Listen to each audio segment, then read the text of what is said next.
हम्म,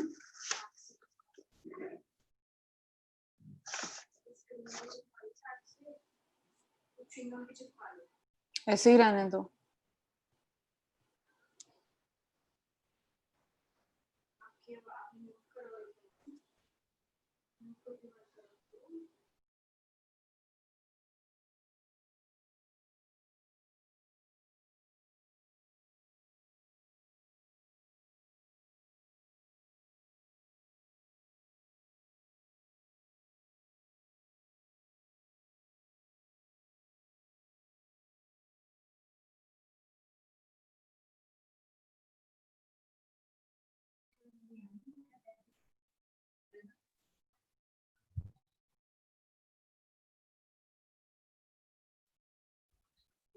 हाँ बन गया।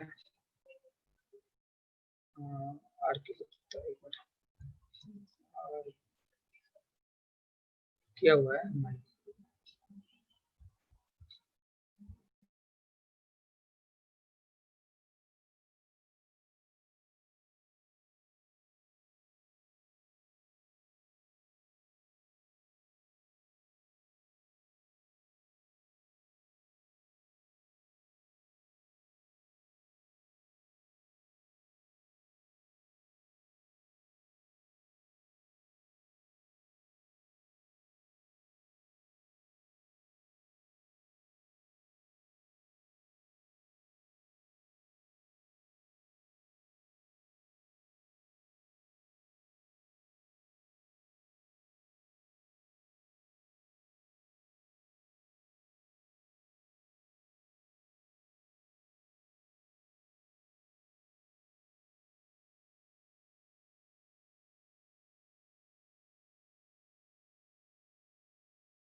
Shruti ma'am, we are on YouTube live now.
Co-host, co-host, co-host, तकिए में co-host.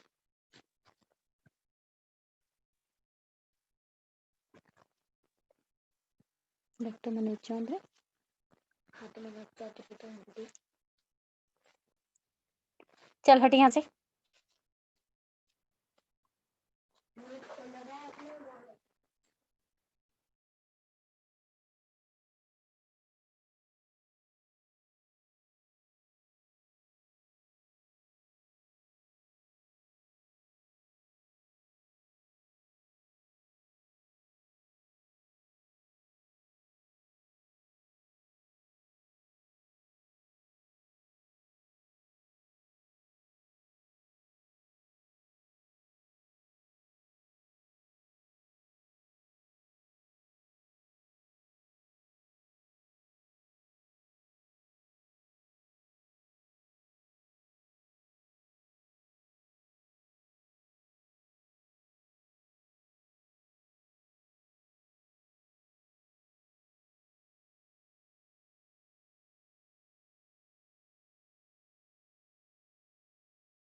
नमस्कार सर। सर आप एक बार अपने आप को अनम्यूट करके देखिए sir.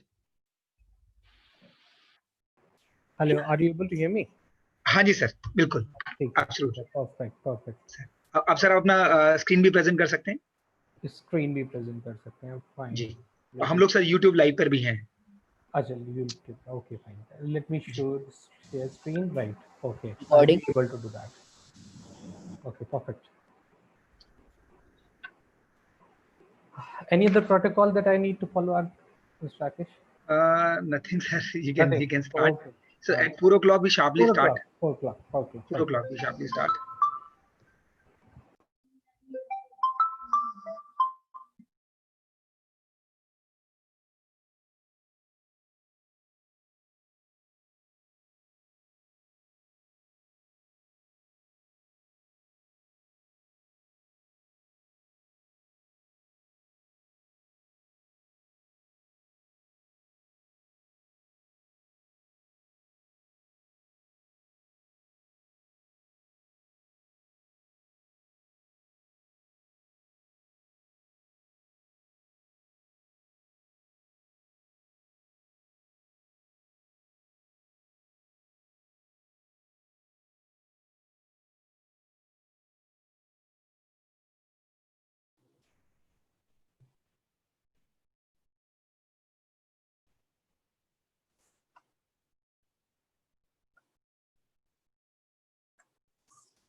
We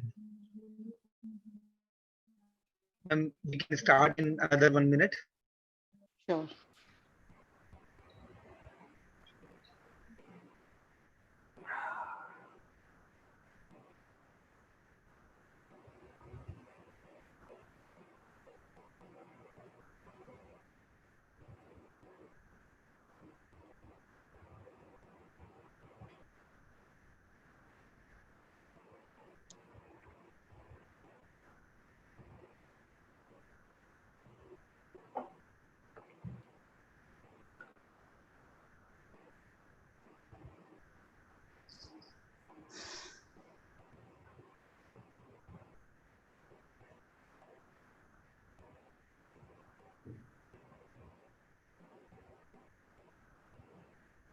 Should I start now?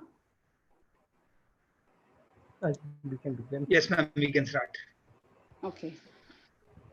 Good evening, everyone. Myself, Shruti Vip, from Department of History, PGDV Evening College, University of Delhi. I welcome all the participants, as well as the speaker of the day, Dr. Prabhat Mittal, who is present amongst us. And it is a matter of great pride today, because he is going to speak on a very important and pertinent topic, and that is SPSS. Today is the third day of this very useful FDP that is going on. And I'm sure that just like the last 2 days, today's session will also be very fruitful and would be greatly appreciated and would also help in knowledge sharing that is going on in our college for last so many days.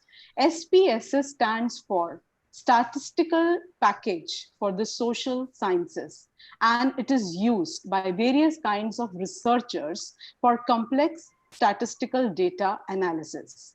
Most top research agencies use SPSS to analyze survey data and mine text data so that they can get the most out of their research projects. SPSS is a revolutionary software mainly used by research scientists, which help them process critical data in simple steps. Working on data is a complex and time-consuming process, but this software can easily handle and operate information with the help of specific techniques. These techniques are used to analyze, transform, and produce a characteristic pattern between different data variables. In addition to it, the output can be obtained through graphical representation so that a user can easily understand, interpret, and explain data to the wider audience. I think this topic is all the more important because this FDP is being attended by faculty members from various disciplines. So it is not only the commerce or the mathematics faculty which is involved, but also we have teachers from disciplines like history, political science, economics, even languages. So definitely this session is going to enlighten us as to the usage of data, and I'm sure that after today's session, we would not be scared to handle data. Now, let me brief the audience with the very brief and highly versatile description that I have got about Dr. Prabhat Mittal. He is a postdoctoral from Department of Industrial and Systems Engineering, University of Minnesota, USA, and a doctorate in management from FMS University of Delhi. He is presently a faculty of Satyavati College, University of Delhi, which he joined in year 2003. And he has an experience of more than 15 years in teaching. He was also an associate fellow of Indian Institute of Advanced Studies, IIAS, Shimla. His area of research interests includes healthcare supply chain management, econometric modeling for equity and commodity analyzing high frequency data. He has delivered a number of lectures in orientation and refresher courses of UGC Academic Staff College of Delhi University and several other universities. He is also currently holding a very prestigious project on impact evaluation of Mukhya Mantri Adarsh Gram Yojana, fully funded by Government of Himachal Pradesh. He has delivered lectures in more than 40 workshops on data management and analysis tools using RSAS, SPSS, eViews, MOS, Smart PLS, and StatCraft. He has authored 20 research papers in several national and international journals with 6 Scopus indexed, and also presented a number of papers in national and international conferences at IISc Bangalore, IIM Bangalore, NTU Singapore, University of Economics, Vietnam, University of Kelaniya, Sri Lanka, Minnesota, Las Vegas, USA. I heartily congratulate you, sir, for achieving so much in such a brief span of time. We are truly humbled and impressed by your CV, and I'm sure the knowledge that you are going to share with the audience is going to further enhance their capabilities in the field of academics. Kindly enlighten us on the theme. So, I'm audible, is it not? Yes, sir. Yes, you sir. are Yes, Okay, thank you, Dr. Shruti, and thank you to PGDAV College, and thank you to Dr. Rakesh for inviting me to the forum. And glad to know that people from so many disciplines has come to learn SPSS. I'm happy to know about this.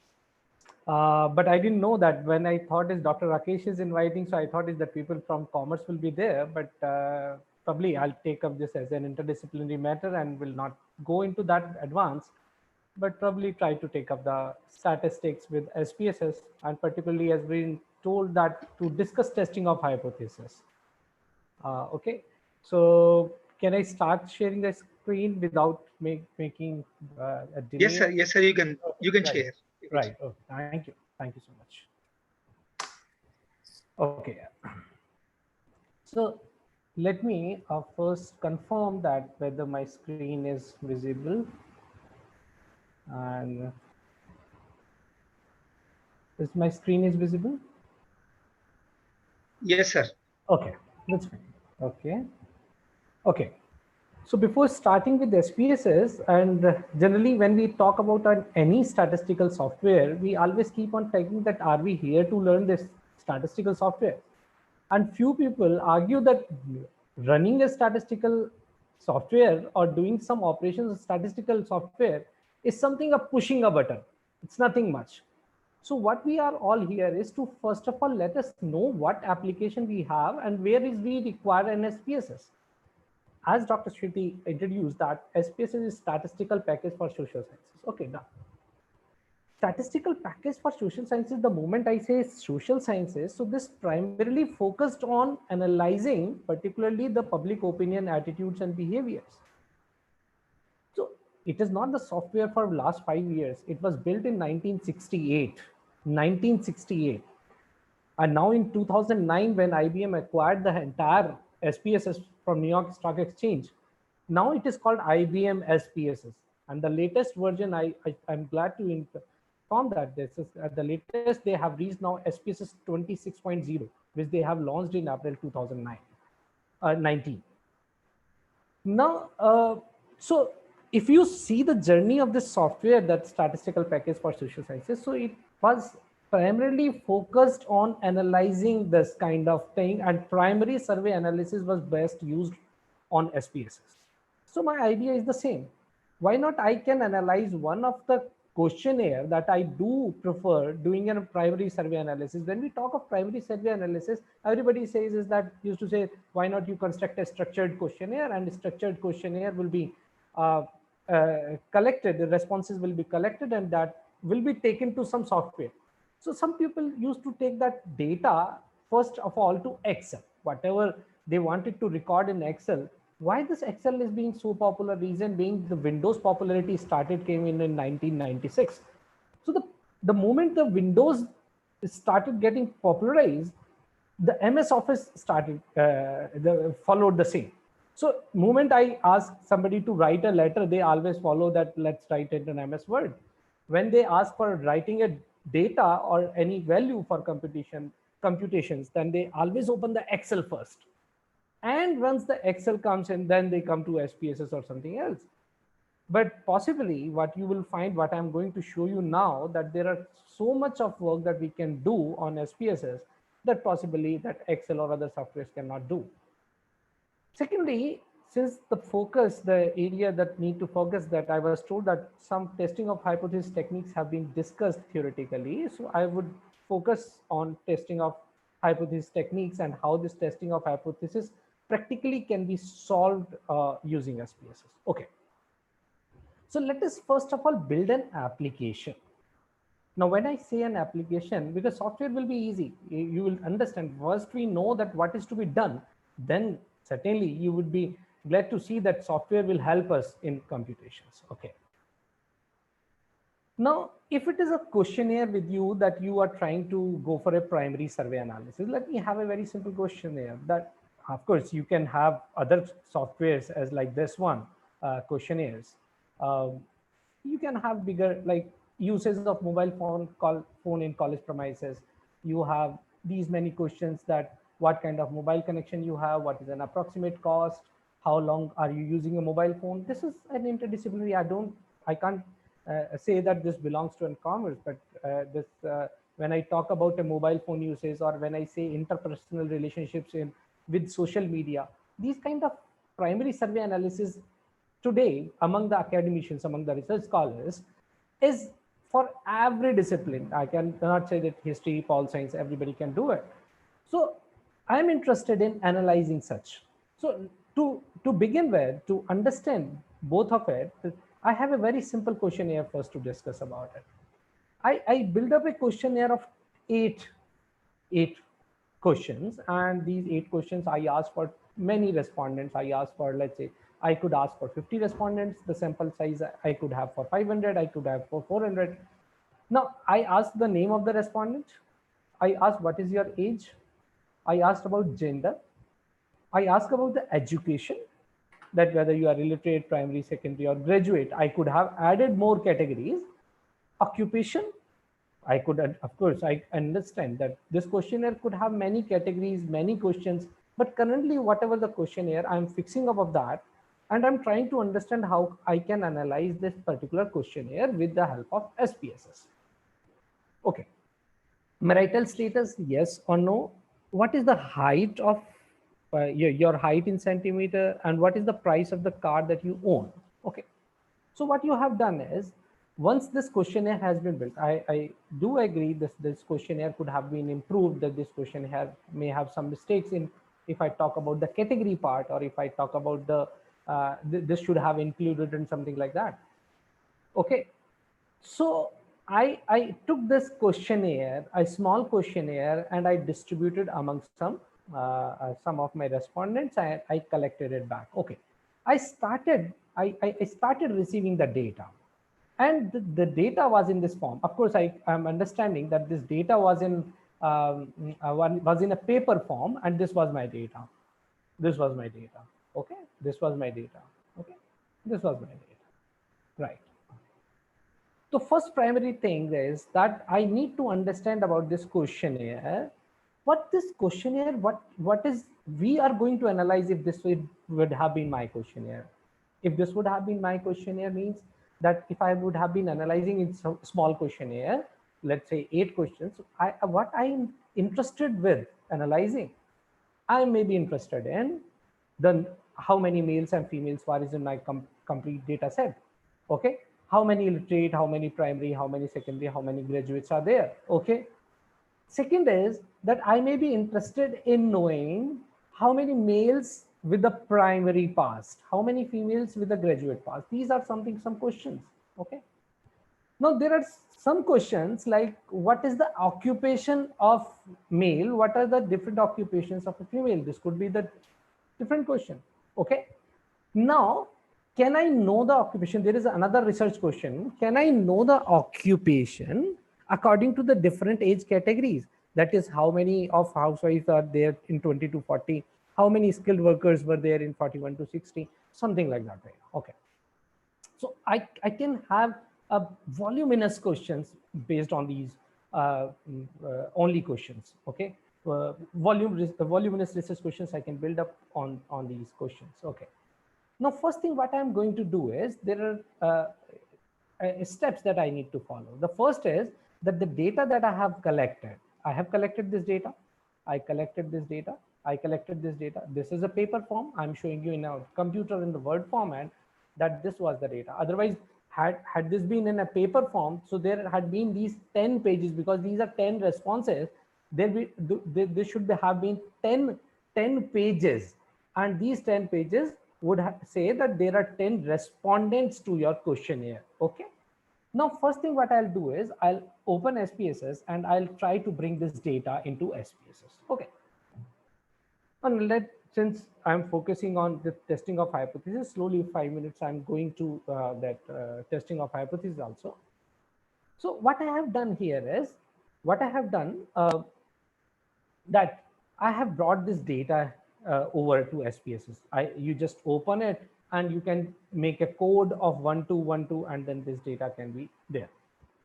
Now, what you wanted to do, that, like, let me raise the questions that you raise the question that how many males and females are there. So simply what you are going to do is you going to analyze and go to descriptive statistics and click on frequencies. Analyze descriptive statistics and frequencies. Okay. And select your gender here. Select your gender here.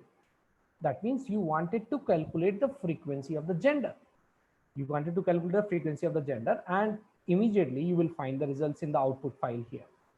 There is one data file and another is an output file. So you have the output file that in your data set, 2 male and 8 female. And if you wanted to see the percentage wise result, let me enlarge this. Okay, enlarge this data set.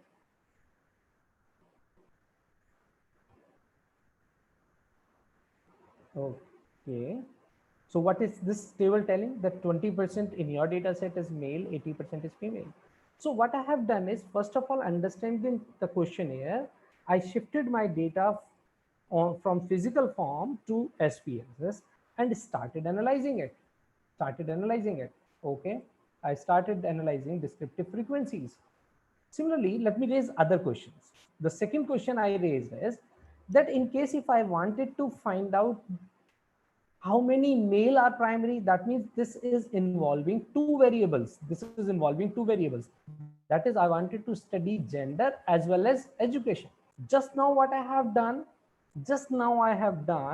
that gender, how many male and female. So that means it was a single variable involved. Now I wanted to know how many male with primary past, how many male with secondary past. So what I'm interested in analyzing 2 variables together. We'll go to SPSS and push the analyze button, descriptive statistics. And this time there is a procedure available in SPSS, crosstabs. Okay, since it is asking for 2 variables,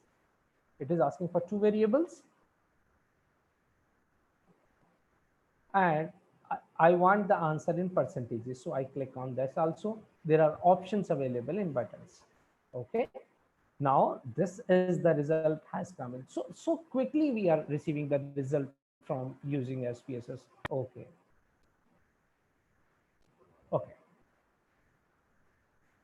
So I do agree now that SPSS is helping us, is supporting us to giving an immediate result. And so quickly I am able to construct this a bivariate table. Bivariate table means wherein I am involved with 2 variables. Okay, so that means I can do many more statistics. Let's do one more statistics that I wanted to know let's do one more statistics. I wanted to know the price of the car that a male owns and price of the car that females own. That means I'm interested in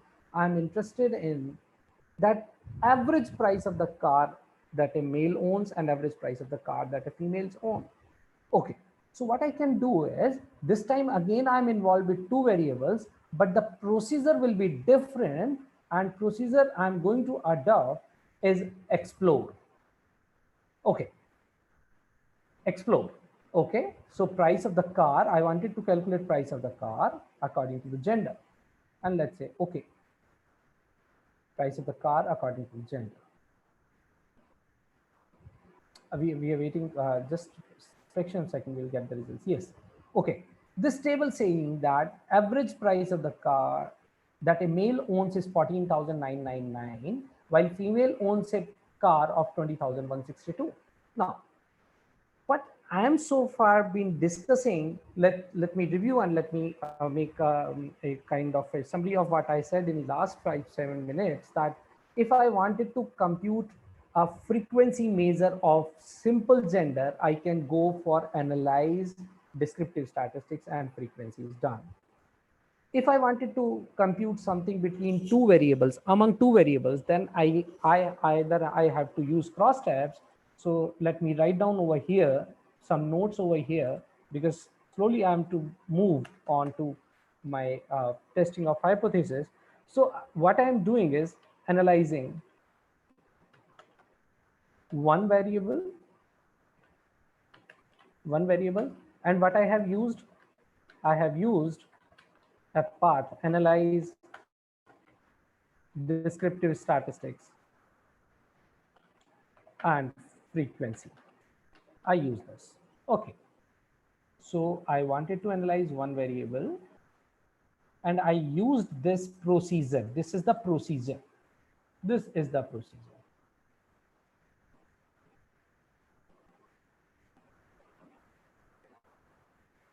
This is the procedure I used. Okay. But when I'm interested in two variables,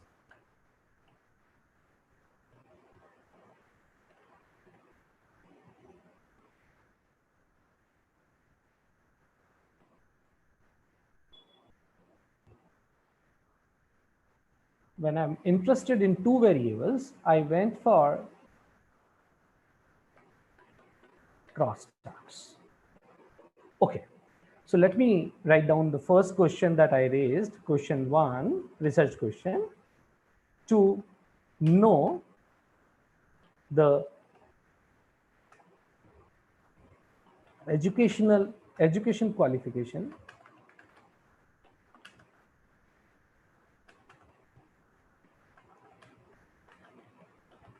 Okay, so how many variables are involved? Educational qualification among the gender. Okay. Another question I did just now is to know the price of the car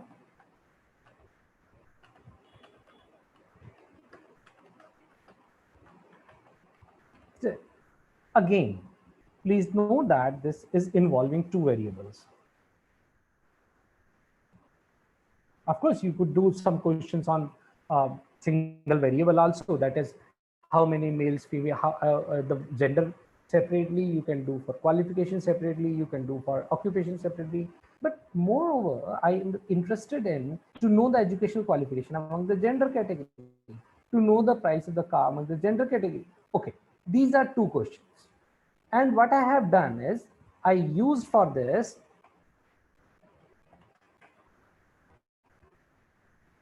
and I used crosstabs. This is the procedure. This is the procedure that I'm using in SPSS. Okay. When I say here, when I say price of the car among gender, I used explore. Okay. Now, whatever, so far what you have done is you have computed only a descriptive statistics. Okay, let me go further. that there are two branches of statistics. There are two branches of statistics.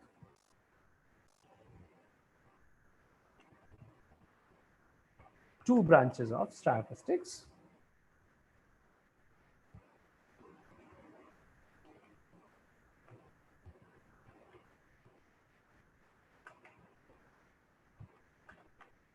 One is I called as descriptive statistics, and another is called inferential statistics. Okay. Now let me distinguish between descriptive and inferential. Okay. Suppose if I say compute the average marks of the class that you are teaching, and average marks of the class that they have obtained is 80%. Now the question is the 80% significant or not? Question is 80% marks obtained by the class is significant? This is my question. This is my question. Okay. Now, if I simply calculate average marks, then this is the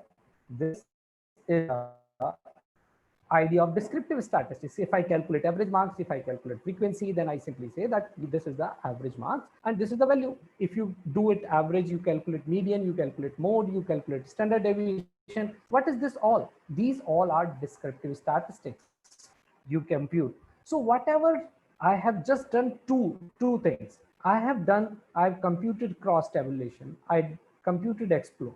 Now cross tabulation I have done because I was involved with two variables. Okay. Somebody having a question? Malaka this time. Okay. Next part is that in case if I am going beyond these cross tabs now, if I'm going beyond these descriptive statistics, that means I wanted to see the average, I wanted to study the significance. Now, let us see another question, please. If suppose I'm calculating average marks obtained by two sections, two different sections. Okay. Now the question will come, are the marks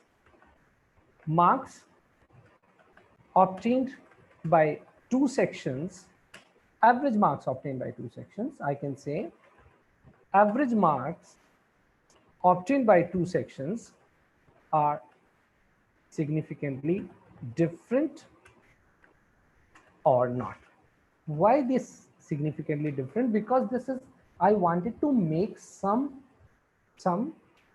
hypothesis that the marks between the two sections were significantly different. Similar is, look at this question. I just computed this cross tabulation. I said that this is a descriptive statistics. Why is this descriptive statistics? Because it is only telling about the frequency, that how many males were there in this category, illiterate category, how many males were there in primary, how many males were secondary passed, how many males were graduates. But in case if I'm interested to know and raise a concern that educational qualification was significantly different in male and female, how are you going to tell? Okay, some people say, look at this, this is 10%, this is 30%, there is a wide gap. This is 10%, this is 20%, this is a wide gap. So I can say that qualification is significantly different among male and female. I could have said that. But the question is, some people say is 10 or 20, there is no much difference. And some people say it is no, 10 and 20 has a much difference. So what we say is, among the two different people, we were not able to justify whether the difference was significant or not. Suppose in case if I am saying 10-20, not much different. Unless it had it been 10-80, I would not take it as a difference. So intuitionally you are trying to decide. So that's what statistics says is that there is another branch that is called inferential statistics, which will provide you the exact in digitization form that whether the difference between the two is significant, difference between the two is significant or not. So that means I'm trying to know the significant difference between male and female about the educational qualification. So instead of intuitionally deciding about it, I'm trying to do it by testing of hypothesis. So my hypothesis is, suppose my claim is that educational qualification is significantly different among male and female. This is my hypothesis. I'm making a claim that there is no significant difference in qualification among male and female. So this becomes my hypothesis, and I wanted to test this claim. So that is called a part of inferential statistics. That cannot be studied. See, in case if I am trying to repeat again, in case if I am interested only to know the qualification of male and female, okay, fine. So that I could have done it by using descriptive statistics. There is no problem at all. Now, in case if I'm interested to know whether the difference is significant among male and female about the qualification, then I should perform testing of hypothesis, and that is being done under inferential statistics. Okay. Another case, another example.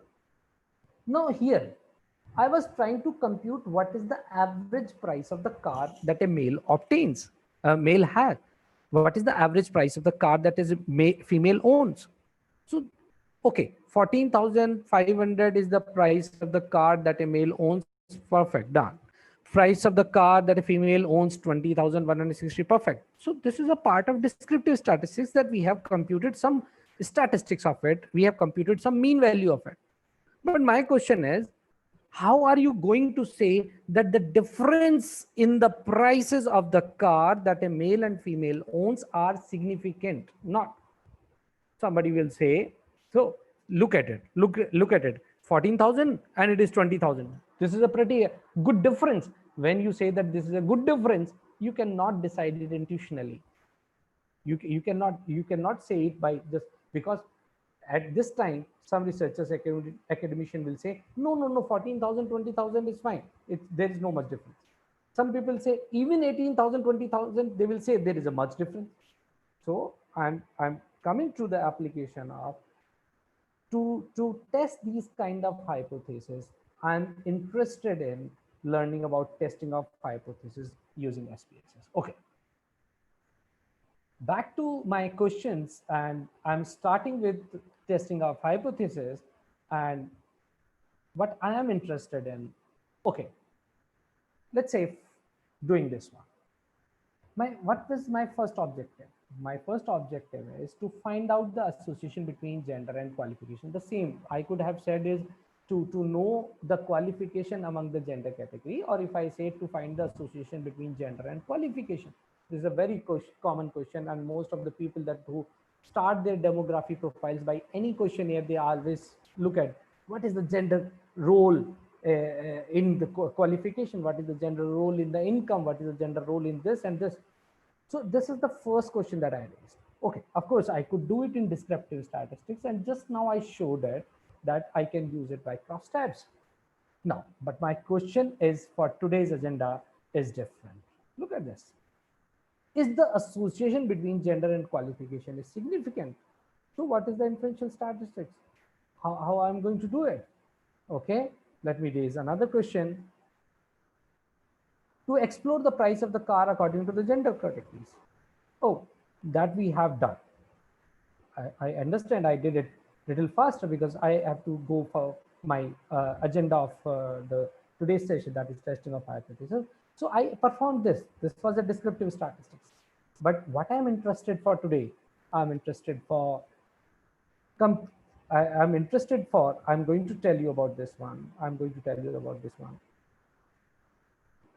Okay. Is there a significant price difference among the gender? I'm going to do this one. Okay. Okay, let's start with that.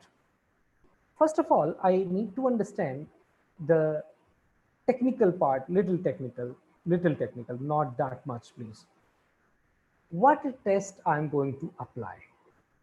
This is only thing that you need to know, and then immediately we will go to SPSS and we'll click that. Whenever you are dealing with two variable problem and these two variable problem, and you are applying crosstabs into it, then there is one test of hypothesis that I'm going to apply is chi-square test. Some people used to say chi-square test, chi-square test, chi-square test. I'm going to apply. In case if you have a problem of explore, if you are applying explore for descriptive statistics, in case you have applied crosstabs, then what are you going to apply? Chi-square test. If you are applying explore in your descriptive statistics, then you have to go for independent sample t-test. Independent sample t-test, provided that number of categories in Nevinel are 2. Okay, let me go directly to SPSS and look at this, working on this. So what I'm interested in? I'm interested in these two variables. I'm interested in analyzing these two variables together. Okay. If I'm interested in analyzing these two variables together, so I need to do descriptive statistics and I need to do inferential statistics. Both I need to do. Okay. So what I'm going to do for descriptive statistics, I'll go to descriptive statistics and I will push the button crosstabs. I will push the button crosstabs. And let me take them back, and it was as empty. So I'll take gender because my two variables are gender and education. Another, you can do it like this also, no problem. It is your choice whether you want gender at the column headings or you want gender as a row heading. It is the choice of the researcher. Okay. So what I have done is I wanted to analyze these two variables, gender and education. I selected descriptive statistics and crosstabs. And since I just said it, in case if I wanted to perform testing of hypothesis of this also, I will go to statistics and enable this chi-square test. Enable this chi-square test. Okay. I'll enable this chi-square test and continue. Enable this chi-square test and continue. Second option that I have asked, in case if you are only interested in numbers, then fine. By default, it gives observe. But in case if you are interested in percentage format, then you can place. Okay, two things I have done. One is, since I know the appropriate testing hypothesis tool for this problem is chi-square test, so I am going to statistics and enable this. Second thing that I have done is, since I need my answer, I require my answers to be presented in percentages form. So I just click this also. Okay, continue. Okay, let me click on this. Okay. Okay. This time, instead of only one table, I'm receiving two tables. I'm receiving two tables. One is telling me the descriptive statistics. Another is telling me the inferential statistics. Okay. So descriptive statistics, if you wanted to interpret descriptive statistics, I'm going to simply say 10% of female are illiterate, 30% of females are primary passed, 20% of female are secondary passed. And of course, while interpreting, you can say that you find 10% of females are illiterate while none of the male was illiterate. And some researcher would interpret it like this, that none of the male was graduate, while at the time females are going very, very far from this, that 20% of females, 20% of the total respondent were found female and they were graduate, while none of the male was found graduate. So this way. So it is a matter of interpretation that how researcher wanted to explain these percentages sometimes, and you are not manipulating, you are ethically interpreting the way you want it many times. Okay. Now, second, which I am interested the most today for testing of hypothesis, that I received this result of chi-square test. and I am interested in the significance value 0.766. I'm interested in the significance value. Now, let me give a rule of it, that the rule is if the value is P, if the significance value greater than 0.05, then I will say insignificant. And right, if it is less than 0.05, then significant. The difference is significant. Difference is key. There is of course a level of significance at 5% level. This is I also called as rejection level, right? And some people call, technically, those who are interested in knowing statistics, they call it as type 1 error also. Okay, so this 5% they decide by their own. That is whether they wanted 5% or not. And some researchers look for another level. They test at 1% level. They may test at 1%. So they decided that my rejection level is at 1%, right? So what then they will say, if your if significance value is greater than 0.01, then you will say insignificant at 1% level, while if it is less than 0.01, I will say it is, this is right. This will remain the same for all kind of testing of hypothesis. Might be that you thinking that I applied for T, while or I may apply for chi-square, I may apply for F-test. So, but this protocol remains the same. That first of all, decide about your rejection level, decide about your own significance level. That is whether it is a 5% or 1%. In case if it is going beyond your significance level, then you will say it is insignificant. If it is going below your significance level, right, then you will say it is significant. So this will be the final result. This will be your final result. Insignificant and significant will be a final result. Now, in my case, what was my answer? My answer was 0.766. This is the significance value. I'm interested in this. Of course, softwares give so many results of so many tools available. So in case if somebody is interested for likelihood ratio or linear bilinear, but I was interested in looking at the result of Pearson chi-square test, and the result is 0.766. Now, let me tell you about this. 0.766. Okay, my result is, I was doing this. How will I result?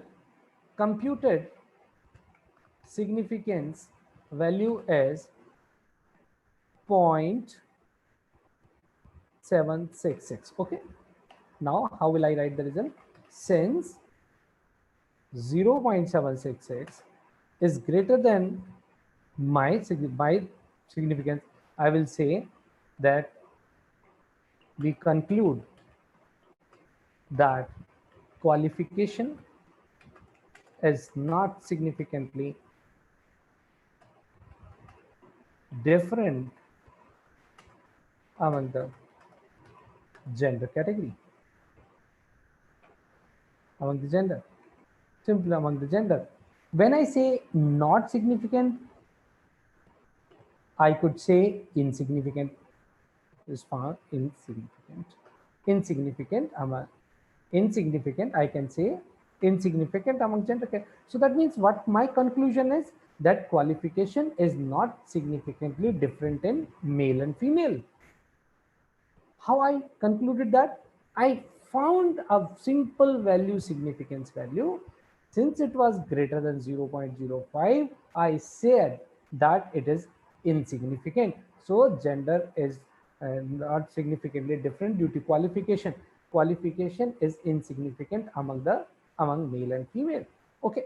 Had it been, suppose let's say hypothetically, had it been 0.03, what I would have said is, since this value is less than 0.05, I found qualification is significant among gender.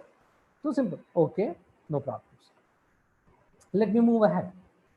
There is another question that I raised was, is the association between gender and qualification is significant? Okay, before moving to the second question, let me perform another question. If I have wanted gender versus occupation, I'm interested in this. So again, what I'm going to do, let me repeat the steps. First of all, I'll go to descript cross tabs. I'll go to cross tabs. And this time, instead of educational qualification, I have occupation. And let me confirm whether I have clicked on yes. Okay, chi-square test is okay. Let me confirm on cells also. Total, continue. Right. Okay. Oh, this is so quick in giving you the results. Of course, if you try to do this cross tabulation in Excel, maybe that you will find lot of difficulty, or sometimes you will find the procedure is so cumbersome that you think is SPSS was far better, right? Okay. Now this time, this is the descriptive statistics table. You could again explain 20% are professional. This is this, this is this. Okay, like this way. But I'm interested in explaining this value 0.120. This value is again greater than 0.05. Since this value is greater than 0.05, I will say that occupation is insignificant among male and female. So it is so simple to say, let me call again, that since this value is greater than 0.05, I will say occupation is insignificant among male and female. Now the participant may be worried why I am interested in looking at this inferential statistics, because you were not able to distinguish, you were not able to decide whether this is different, this difference is significant, this difference. However, it seems to be like 0.50, 0.50, 10, 0. It seems to be significantly, it seems, but I thought is not to decide it intuitionally, but I followed a procedure and I followed a chi-square test, and where I found that since this value is greater than 0.05, I simply conclude that occupation is not significantly different among male and female. This part is done. Now let me have another question, the next question, that is to explore the price of car among gender categories. Okay, so what I have to do is I wanted to explore the price of the car in gender categories. I wanted to do explore this time. I wanted to do explore. So I'm interested this and this variable. I'm interested in this and this variable. Okay. Now the participant might be interested in, when you chosen these two variables, when you chosen for these two variables, then at that time you chosen for cross tabs, and when you are choosing this variable and this variable, you are choosing for explore.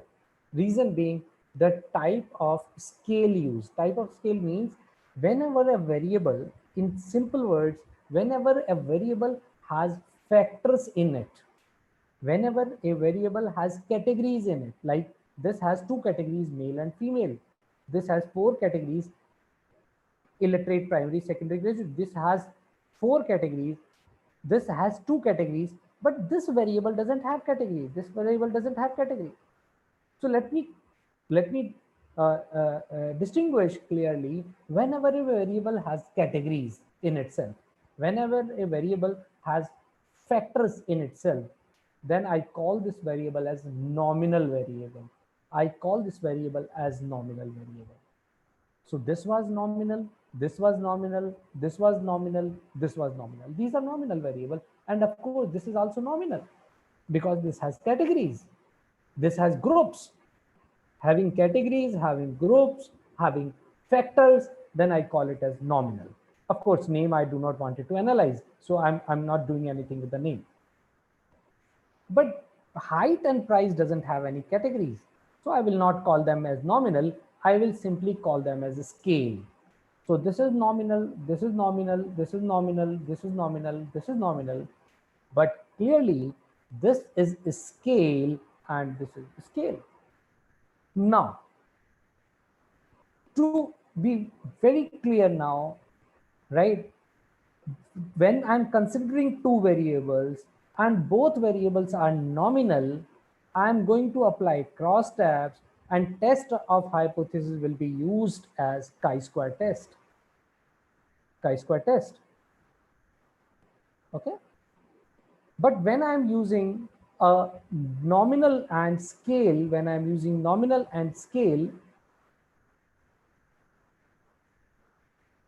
right? When I'm using nominal and scale, I'm using explore. So it becomes very systematic and clear that when to use crosstab and when to use explore. When both are nominal, I'm using crosstab, and when one is nominal, another is scale, I'm using explore. So, and testing of hypothesis is very clear. When both are nominal, you will always use chi-square test. But now the next question, when one is nominal and scale, I'm going to use t-test provided that it has two categories. Okay, now. So I'm interested in this. One is nominal, another is scale. Okay. Okay, I'll go to analyze. I'll push explore. The variable that has a factor list will be here, and the variable that has to be computed will go into the dependence. Okay, so I have done the explore part is done. It has calculated the descriptive statistics between male and female about the price of the car. Perfect. But I'm interested in to know whether this price of the car is significantly different among male and female or not. So I'm interested in applying test of hypothesis. Now the question was, which test I'm going to apply? I'm going to apply independent sample t-test for it. Independent sample t-test. But there is a question mark here that independent sample t-test is only applicable if your number of categories in nominal are 2. That means if you have only 2 categories in your nominal data. Now let me count it. How many categories are there? This was nominal. How many categories are there? There are 2 categories, male and female. Had there been another category that I have added, transgender, 3 categories, then let me make you clear that independent sample t-test could not be applied. So now I'm going to independent sample t-test where it is available. It is available under the compare means. It is not there in descriptive statistics. So I'm going to push independent sample t-test. Okay, fine. I'm doing testing of hypothesis between gender and price of the car. So again, my test variable is price of the car, and my factor is, my nominal is, my grouping variable is gender. But here is a question mark coming in. Why this question mark is coming in? It is asking how many categories you are taking. That means, of course, you were already sure that I cannot take more than 2 categories in independent sample test, but it is also saying that please put your 2 categories, 1, 2, 1, 2, country, done.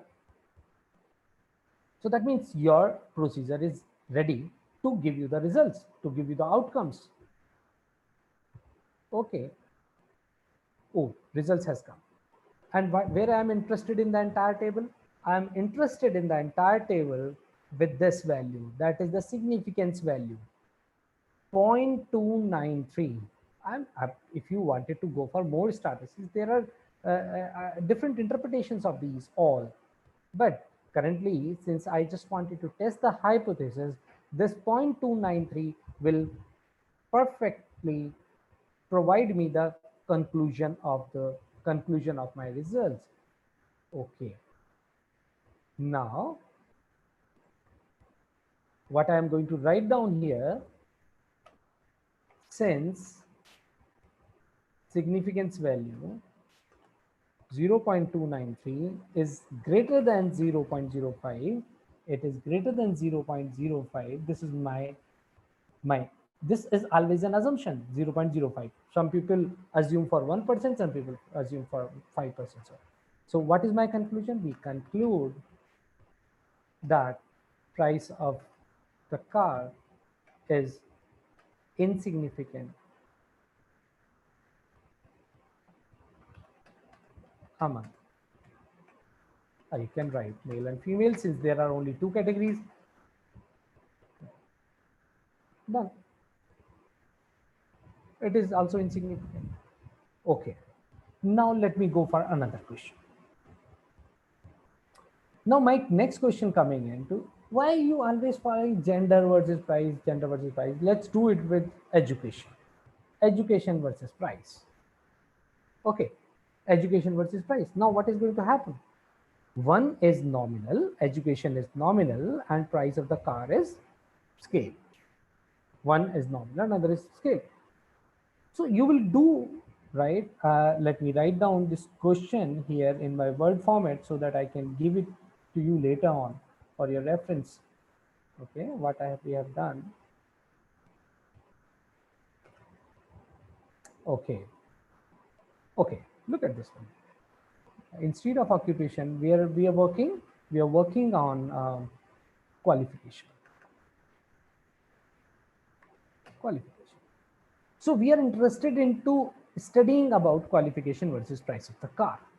And what is the test we are applying? Since this time the number of categories in the nominal variable are more than 2, we are going to apply one-way ANOVA, that is F-test statistics.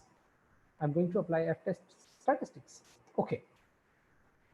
So here was a question. I again try to conclude that when both the variables are nominal, there is only one choice, that is you are going to apply chi-square test. When one is nominal, another is a scale, and you are using explore, there are two options. Depending on how many groups are there in the nominal scale. If there are 2 groups, then I'm going to apply independent sample t-test. And if there are more than 2 groups in your nominal scale, like in current qualification has 4 groups. So what I am going to apply? I am going to apply one-way ANOVA. Okay. Now practically, let's see it, how we are going to do it. First of all, you must calculate descriptive statistics. Please do not forget to calculate descriptive statistics, because it's always important. Before going to inferential statistics, you must do the descriptive. So nominal versus scale, what descriptive statistics we are going to apply? We are going to apply explore, right? Instead of price, this time I'm doing this. Instead of this vector list, I'm doing it for qualification. And just okay to find out the descriptive statistics is done. Look at it. Those who were primary passed, the average price of the car was this. Those who were secondary passed, the average price of the car was this. Those who were graduate, the price of the car was 20,000, right? And those who were illiterate, the price of the car is not available. Okay, that's an interesting part. Okay, I must discuss the interpretation of this, that average price of the car I obtained for primary, average price of the car for secondary I obtained this, average price of the graduate I obtained as $20,000. Fine. But why not it has reported the price of the car for illiterate? That what is the price of the car that illiterate owns? See, statistics is done for the data points for minimum 2. If you have a single point, single data, suppose in your class there is a single student who got the result 80. So you are not doing a statistics. He is the single data point. The candidate is a single data point. But when are you going to apply statistics? When are you going to apply mean, and when are you going to apply median or something else and that statistics? When there are more than one candidate in your class. That means unless you have more than one data point, you cannot do statistics. And that's what happened in my data. The data was small. I took only for 10 respondents. When I find illiterate, there was a single person who was illiterate. So that's what it has not calculated that statistics for illiterate. Primary were 3, primary were 4, graduate were 2, secondary were 3. So for running a statistics, you must have more than one data point. Okay, I got the interpretation of this. I'm moving to testing of hypothesis because I'm interested in testing of hypothesis. I'm interested in whether the price of the car is different among the qualification categories. That is, primary is different, secondary, those who have secondary pass, they have a different price of the car, and graduate, they have a different price of the car. So since I have already decided that I'm going to do one-way ANOVA, I'll go to ANOVA, and this time I'm going to do one-way ANOVA. Okay. What is my test variable? My test variable is price of the car. And what is my factor? My factor is qualification. Now look at the difference. When I was doing t-test, it asked for the group 1 and 2. But when I'm doing for one-way ANOVA, it is not asking for any group because it is independent of the categories. You can have 3 categories, you can have 4 categories in your nominal, you can have 5 categories. So it is applicable. Now I'll just simply say, okay, and look at the result. You will keep on saying that it is always insignificant, but the result is result. Saying insignificant is also a result. Okay. Now, when I run ANOVA, I'm interested in the last value, that is the significance value, 0.801. Now, what will be my interpretation? What will be my interpretation? My interpretation will be, since significance value 0.801 is greater than my 0.05, we conclude that price of the car is not significantly different among the qualification categories. Qualification categories. So this is, so how much we could understand now? Let's compiling these two things, that we must look for our data, whether it is a data is nominal or scale. So we clarify that the data which is having categories, which is having groups, is nominal. These are nominal data. And the 2 which is not having categories is a ratio data,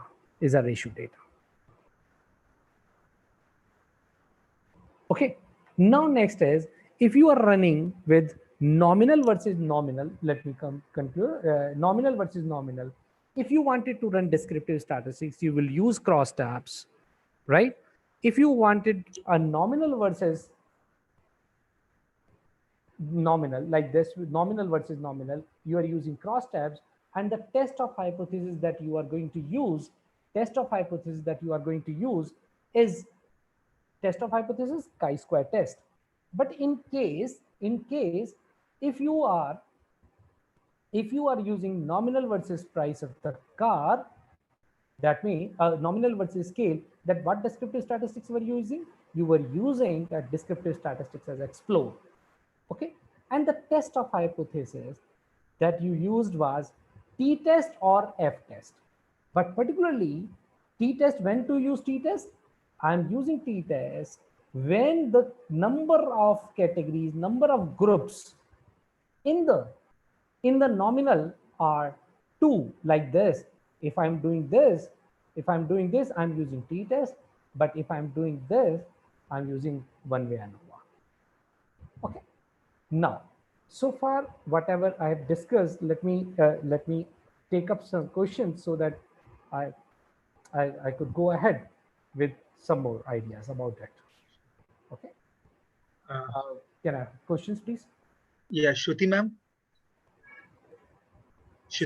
Because I wanted to give more time towards the question sides. Yes, sir, there are so many questions. So many questions. Okay. Yes, yeah. yes. Yeah, please. No. Can you ask the question? Yeah. So there are a couple of questions from Nabila Sadiq. Okay. Now so the first question is how to calculate for subjective understanding. can we capture qualitative study too in SPSS? This is one question that she has raised. So maybe after you answer this, I'll come back to the other questions. Okay, let me complete this. See, when we say qualitative, qualitative to quantitative. See, SPSS is used whenever your data is in quantitative nature. Okay. Now, in case if you have any qualitative, let's say if I say, are you satisfied with the lecture? Are you satisfied with the workshop? Suppose if I say, are you satisfied with the workshop? What do you say? It is a qualitative. Okay, it is a qualitative in nature. She can unmute if you wanted, and we can just talk among herself in case if she's not satisfied with the solution part also. And if she's understanding, it's perfectly all right. So what I'm trying to say is that in case if I'm saying a simple question, are you satisfied with the workshop? Are you satisfied with your organization? So that means highly satisfied, satisfied, dissatisfied, something like that. So it's an entirely a qualitative part. So what we do is once we say highly satisfied and you decide that I'll give 5 points to it. I'll give 5 points to it. If somebody saying satisfied, I give 4 points. So that means you are trying to give a weight to a qualitative nature of data. And the qualitative nature is now converted into a quantitative nature. And the moment it is a quantitative nature, you can bring into SPSS. Look at it now. I'm showing you another portion of this that is valuable. Look at this.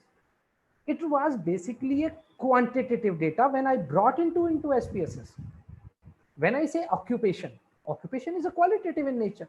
So what I've done is I did a coding of that. I said illiterate, I will give 1. I say primary to 2. I say secondary to 3. I say this is to 4. So I converted all qualitative into a quantitative format, and I brought those quantitative values into this. And that's what I was able to solve this on SPSS. So in case if you are able to code that, if you are able to give the weightage to your qualitative data, certainly you can bring into SPSS and you can analyze it into the way that you wanted. Right. Yeah, another question is significance level at discretion of researcher?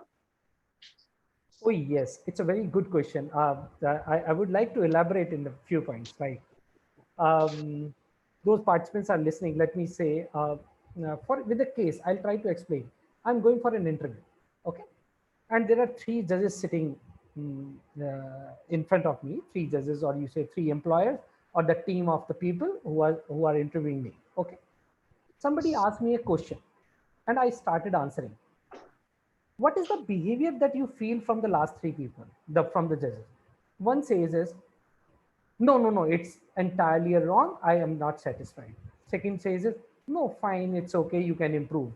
And the third will say, you need to have more improvement into your discussion. What is this? All 3 on the same answers? The result was the same, but they are giving 3 answers because they have 3 different rejection levels. That was their own significance level that they have presumed.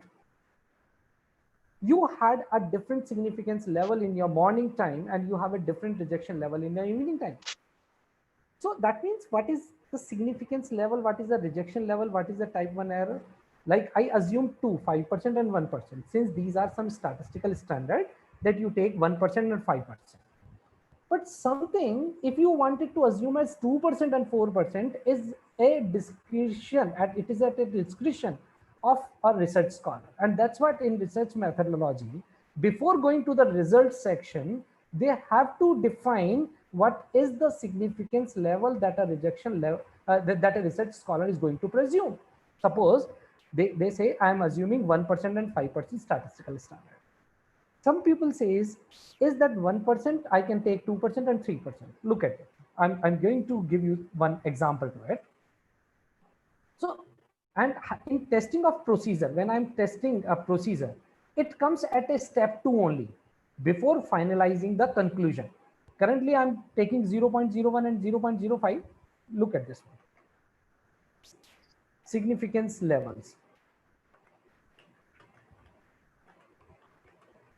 0.01, I can assume 0.01, I can assume 0.05. Currently, if I'm saying standard. And as you have asked, can I assume, now my question is, can I assume 0.02? This is my question. Of course, researcher has a choice. Of course, he doesn't want it, the candidate doesn't want it to go other than the standards. But if he writes that I am assuming 0.02, then no reviewer will say that you have done wrong. What he can say is you are recommended to follow a standard.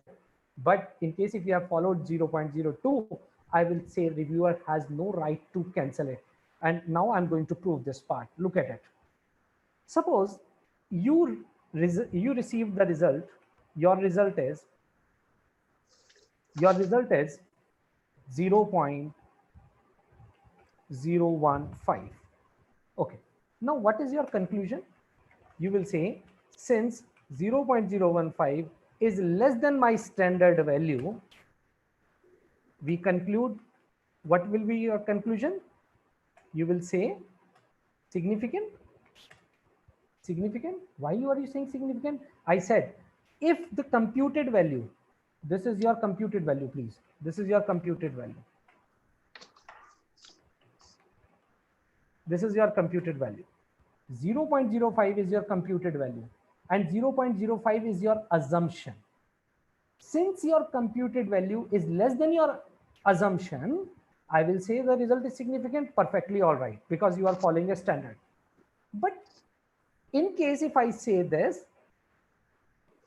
particular 0.05 was significant at 0.02 level. Why did you choose for 0.05 when this particular 0.05 was significant only at 0.02?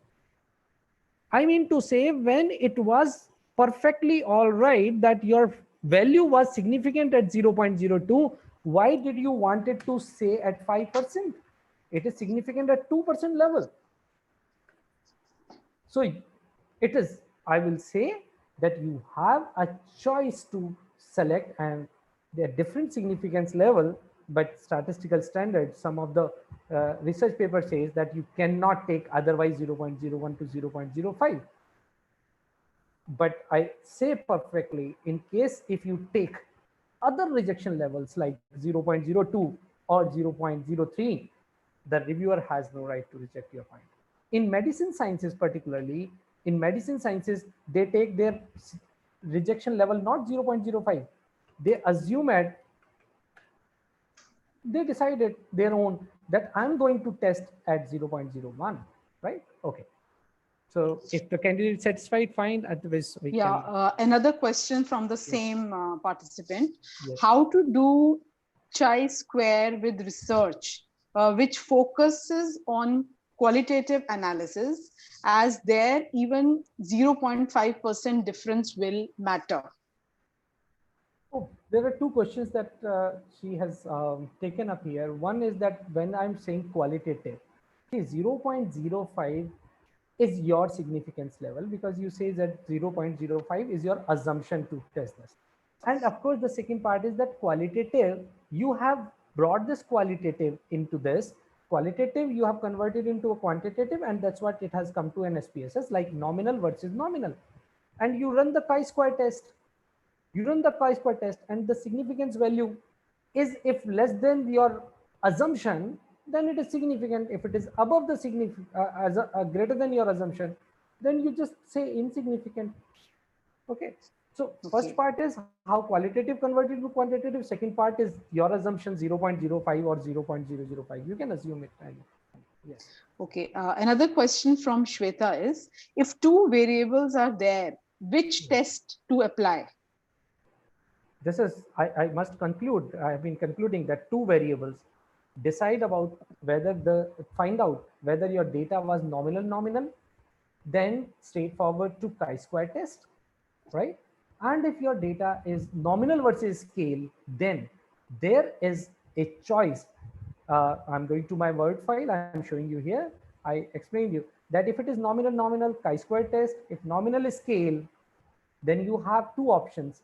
If your nominal having two categories, apply sample t-test, independent sample t-test. If it is having more than two categories, you have to apply 1 via ANOVA of statistics. Okay. Okay, thank you, sir. And for your Then, reference, I'll give this notes what I have just prepared to you. Also, you can, if somebody wanted it, we can just give them that. that would be of great help indeed. No problem. Yeah. Okay. So another question is how to learn basic skills in SPSS. Okay. If I talk about basic skills, see, basic skills is just to, first of all, try to understand, are we learning SPSS or are we learning application first? First, we should go for an application. Like I did this for questionnaire. I'm just giving a basic idea of this. This is a questionnaire. What I have done, I have converted them into codes. This will be my one, this will be my second category, this will be my third category, this will be my fourth category. First category, second category, third category, fourth category, like this. And immediately go to an SPSS and try to enter this data into the category form. Enter this. This was second category, third category, fourth category, first category, like this. Okay. So only thing is that there is in basic skills that variable view. This needs another understanding.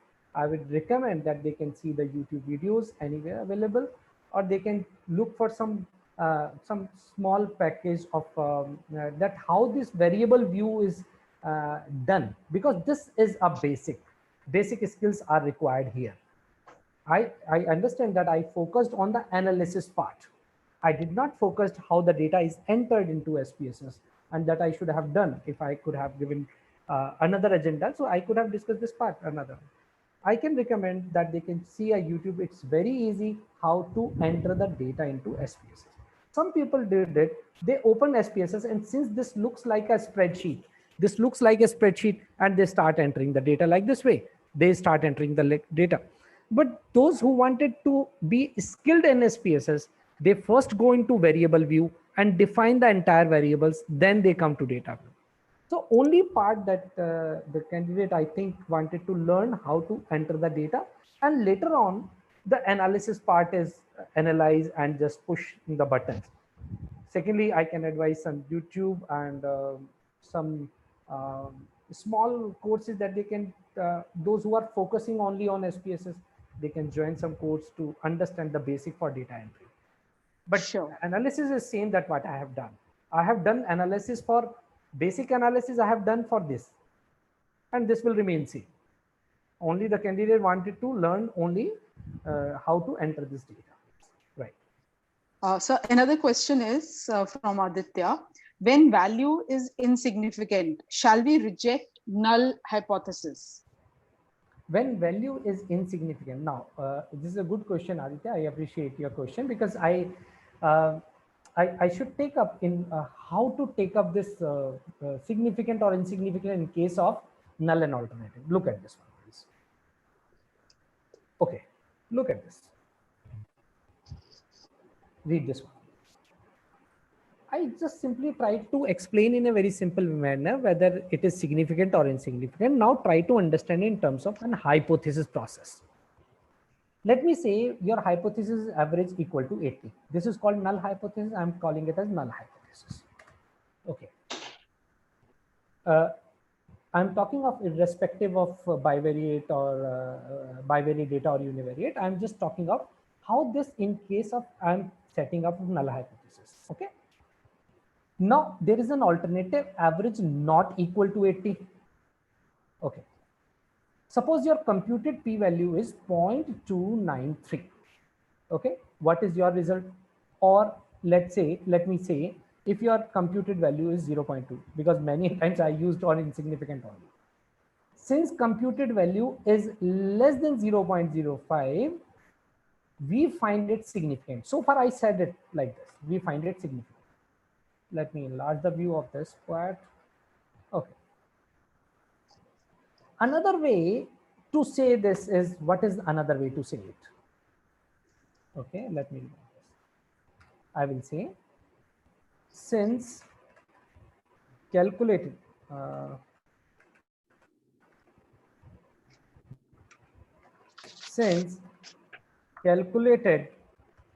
p-value is less than 0.05, we reject the null hypothesis We will reject the null hypothesis if my p-value is less than 0.05 and concludes, and what I'm concluding?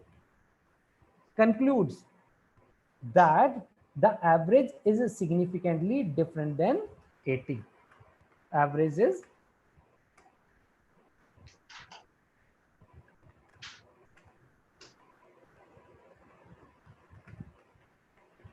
than 80. I am getting the same result. When I was saying significant here, what is significant? That your average is significantly different than 80.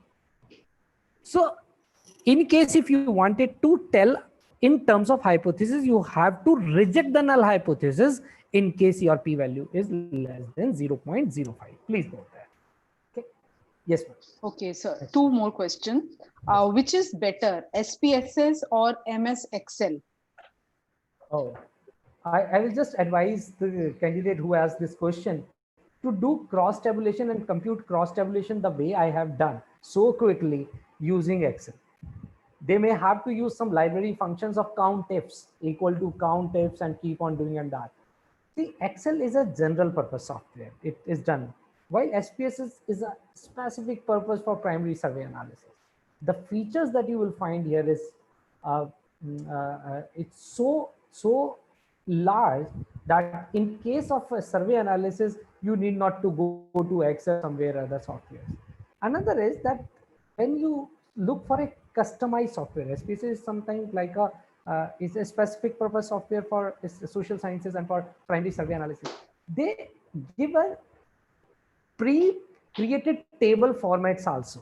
The reports that you see here is better than you find in Excel. You have to create each and every time the tables wherein it is not here. So the results, information that you receive is much larger. The report that you receive is much attractive than Excel. So this way and helpful. And second point, if you wanted to find out the chi-square test, that is more important in differential statistics. You have to use a function there in Excel, chi-dist, right? But herein just have to point and click, and that point and click makes things easy. And that's what I will recommend, that SPSS, in particularly in case of primary survey analysis, is far better than Excel, doing it in Excel. Okay, Right. so another question is, do we table value at 5% significance level or directly 0.05 while comparing calculated and tabulated p-value for acceptance or rejection? See, let me repeat this. One is your assumed value. This is your assumed value. This is your assumed value. This is your assumed value. Now, what you do is you assume it 0.05 or 0.01 as is your choice. You mentioned this in your research methodology in the part of methodology. But when it comes for interpretation, you have to see your calculated p-value, whether it is lower than 0.05. No, you have a choice, whether you are doing it for 0.05 or use 0.01. And then you compare it. If it is lower than your assumed value, then it is significant. If it is higher than your assumed value, then it is insignificant. So this is what I can say, and I've been explaining you from the beginning of this session. Okay. Yes, Dr. Shri, any other question, please? Because I was thinking that there may be many questions in for taking up on testing of hypotheses. That's what I've given much time to address your questions. And if there is any other question, they can ask, unmute, and they can ask possibly over this also. Yes, please. Yes, sir. There is one more question. Yes. If scale to scale, what test should be used? Nice question. Appreciate. I should have touched upon that. Let's see this one. Okay. Let's say scale versus scale. So that means she is interested in taking up these two, height and price. First of all, what descriptive statistics? Of course, maybe that some people say height and price have no relation. And if I say that arguably I'm not interested into going for the concept, I'm interested in knowing what I'll do with the scale. First of all, I will go for correlation, bivariate correlation. I'll go for bivariate correlation, right? Correlation, scale versus scale. Height will be here, price will be here. Okay. And I will just say okay to it, and the results will be here. And it gives the significance value, and this is done by t-test. It is done by t-test, right? Significance value is 0.667. So that means height and price were found to be negatively correlated, but insignificant. That the relation between height and price is insignificant. Why insignificant? Look at this one. Why insignificant? Let me show you this one. This is higher than 0.05. Since this value is greater than 0.05, so height and price were found to be, the relationship between height and price were found to be insignificant. Conclusively, when you have two scales, then I must do correlation. And when you run SPSS, then along with correlation, you have a significance value directly without going into any other kind of test. So below the value, you have the significance value. And since this significance value is higher than 0.05, I can conclude that the relationship between height and price is insignificant. Yes, ma'am. Okay, thanks a lot, sir, for your patience. And all the questions have been answered. And in fact, our second speaker has also joined. So whatever questions or queries are left, they can be addressed to later on. And now I would like to thank our speaker, our first speaker, Dr. Prabhat Mittal, for this wonderful session that we had. He very well explained how to handle cross-tabulation frequencies, export results into SPSS for advanced analysis. Sir very well explained how to enter data and perform the necessary steps from its easy-to-use menu. He shared a questionnaire that handled both qualitative and quantitative aspects of research, and he advised how to go forward each step. So that was really wonderfully explained, sir. I'm really grateful to you for that. And the entire lecture was built up around testing the hypothesis, which again was a novel way of understanding and explaining things. So I'm really thankful and grateful to you, sir. And may I now request the second speaker, Dr. Max Dolinski, who is an assistant professor of finance at the University of Delaware, to kindly join us. I welcome sir, and I'm really feeling grateful to the entire college as well as to the entire FDP team for giving me this opportunity to welcome you.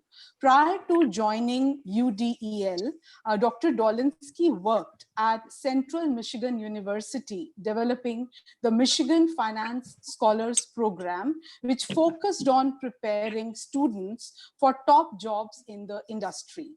He completed his PhD in finance at the University of Florida in 2017. His research interests include the effects of economic policy, uncertainty in corporate finance. I would like to inform all the participants that Dr. Max Dolinski would be speaking on the use of technology in teaching and learning. This is a very relevant and pertinent topic, especially post-pandemic, because technology has the power to transform teaching by ushering in new model of connected teaching. This model beautifully links teachers to their students and to the professional content, resources, and systems to help them improve their own instruction and personalize learning. Technology can also help to make education a more interactive and a collaborative process. And especially with the dawn of 21st century, new and rapidly improving technologies are in the process of transforming higher education. Technology has the potential not only to revolutionize the traditional teaching and learning process, but it can also eliminate barriers to education imposed by space and time, and dramatically expand access to lifelong learning. Sir, I welcome you. Kindly, you can continue with your lecture now. Thank you. Oh, thank you very much. I appreciate, and thank you to PGDAV and Bunyad colleges and to the previous speaker. So I would like for this to be a bit of a more of an engaged discussion. In fact, if we can even, think of it more closer to a workshop, that would be great. At some point, I will ask if you're comfortable to turn on your webcams. It's going to be later in the presentation, as long as the host is fine with that. And I also have a couple polls prepared that I would like to ask. So I'm hoping that as I'm teaching technology, I'm hoping that I'm actually able to handle the technology myself. But overall, I think the importance of us of using the technology right now is greater than ever, really. And in a way, the pandemic is kind of testing us if how well we're prepared. And I think those colleges and educators who adjust and who seize the opportunities that we have, I actually think that we will end up even further ahead than we were. So, thank you for the introduction. And like Dr. Shruti said, I was at Central Michigan University developing all this, but now I just accepted a new role at the University of Delaware. So if you do, wish to contact me later, I have on the last slide, I have my email and my LinkedIn profile. So by all means, feel free to connect with me. Let me see if I can, as soon as I'm entering this presenters mode, I just need to regain chat room. Okay, great. So one thing I would like to understand a bit is my audience. And if you in a chat room, if you can just say what discipline you're in. My presentation is kind of meant for all disciplines, but it's gonna just still help me. I'm in finance myself. Thank you for that. And yeah, you can just say what if you're information technology or finance, economics, marketing. I just like to kind of get a sense of where we are. And thank you, Dr. Anurag. It's good to see you in the presentation, and thank you for the invitation. So for the chat room, I know sometimes in a Zoom it can disappear, and you may need to go up. There we go. Okay, may I add some information here, sir? Please. Yeah, it's basically a multidisciplinary group that you are addressing. There are faculty members from various subjects ranging from commerce, mathematics, political science, history, economics, languages. So it's fairly diverse group for that matter. Okay. Up there we go. Somebody, I appreciate somebody starting to say Chandrakant. Thank you. Yep. Great. And I will tell you right now, I appreciate Dr. Shruti what you said, but part of the reason why I did that was, because I could have asked in advance you what I'm expecting, but part of the reason why I pose that question is because I want to engage my audience, and I want for them to, I want to see, okay, do I have them online? I do that with my students also, and at the beginning, perfect, thank you, I appreciate the feedback. We got English, we got history, we got finance. And yeah, so I very much recommend that when you do an online presentation, if I think engagement is the one piece where now we may have a gap. When we teach in person, of course, we can see if the person is there, if they're listening, right? And if they're not listening, it's not necessarily on them. I actually, first I look in the mirror and I'm asking, what could I do better to engage my audience? And so it's after having done a few times, like I now like to start out with some kind of question, and I'm demonstrating it here live, but I'd like to start out with some question just to get people, engaged, especially if we have like an hour and a half long class. So, okay, I appreciate this. And then later, wow, we have a quite diverse. We got HR, we got Hindi, political science, gender studies. Thank you. But yeah, part of I think that's one of the biggest obstacles is we need to kind of overcome is how do we engage our audience once we are going online. And I heard somebody say that, and I very much liked it, that the goal now should not be, we shouldn't view that teaching class in the classroom is here and teaching online starts out somewhere below, and we're using technology to close that gap. So I think if we're trying to just replicate and do what we did in the classroom, and that's what we're striving for, I think that the goal is not, we're not being ambitious enough.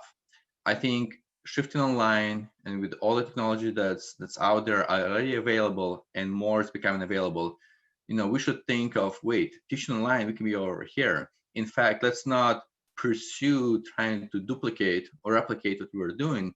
I think the goal should be now for us to look around and, okay, what other tools just became available? As Cyril mentioned, in my discussion, one of the things that really hit me is that now it is so much easier for me to bring in expert speakers in my classroom. I taught in Mount Pleasant in Michigan, and for me to have a guest speaker, somebody would have to be coming to Michigan. It's an hour, 2 hours away from major cities, so it would be very hard for me to bring a speaker for the day, and I definitely would not bring a speaker for half an hour. It would be insulting to their time. But now it became easy. In fact, that's how, Dr. Anurag and I, that's how we met. We connected on LinkedIn. He was kind to reach out to me. And then I realized, wait a second, now I can have somebody who can speak on emerging markets, on Indian economy in particular, who's going to be from India. How cool is that for my Michigan students who have never, many of them have never, none of them have ever been to India. I have, but most of them have not, right? And so for them to have this discussion with somebody who's there live, how cool is that?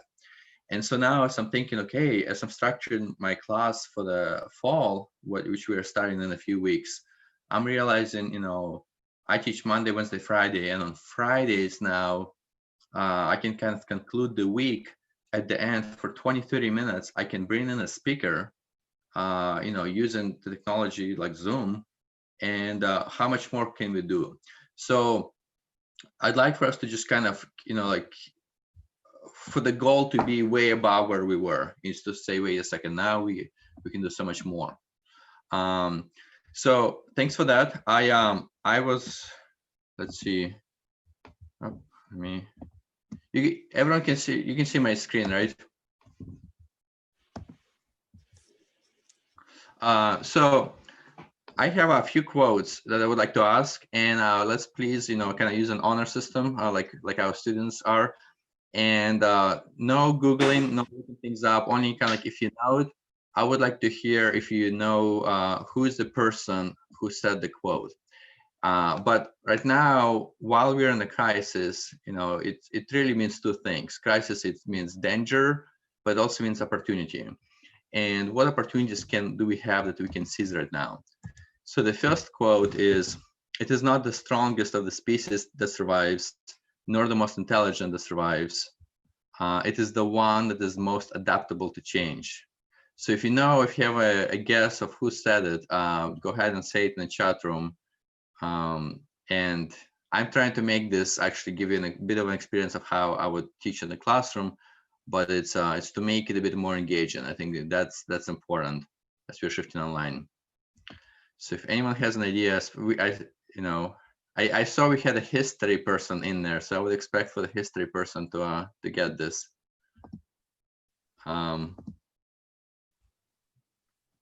Dr. Roma. Yep. So actually, yeah, it is Roma. I looked up. Yep, that's the history teacher. Love it.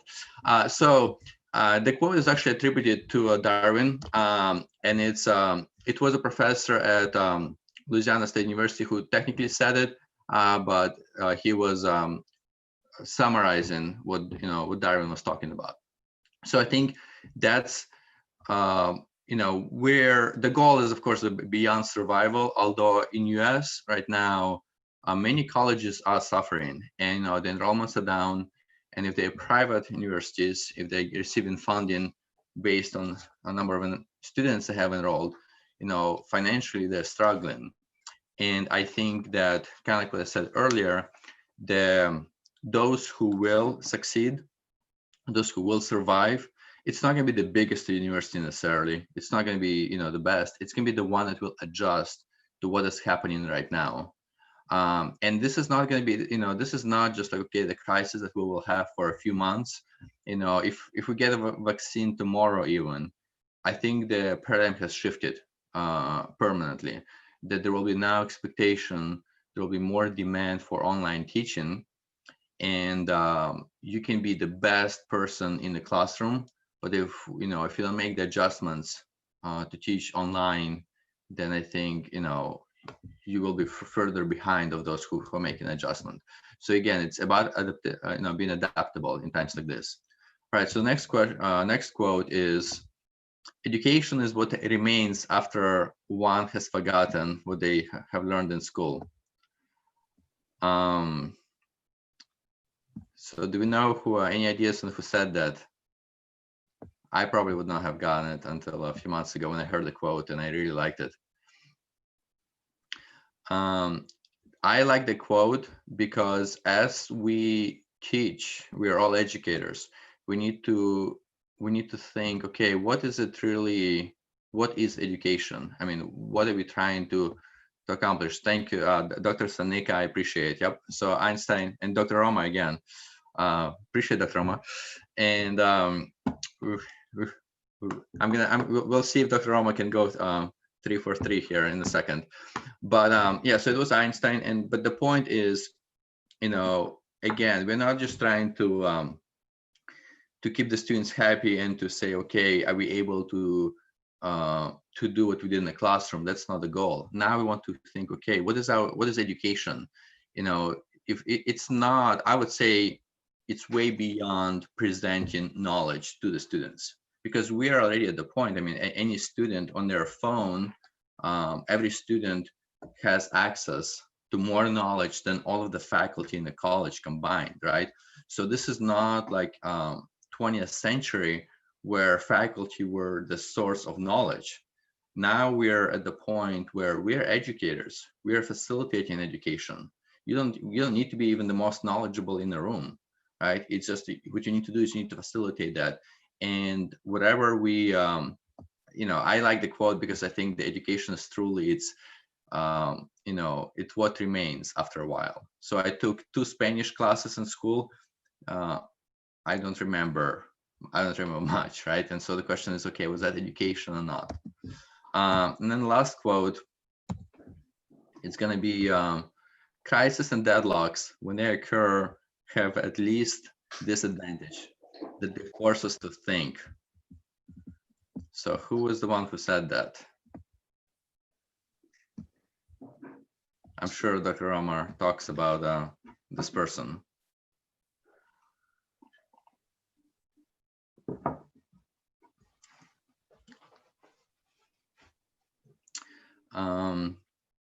Yep, it was Dr.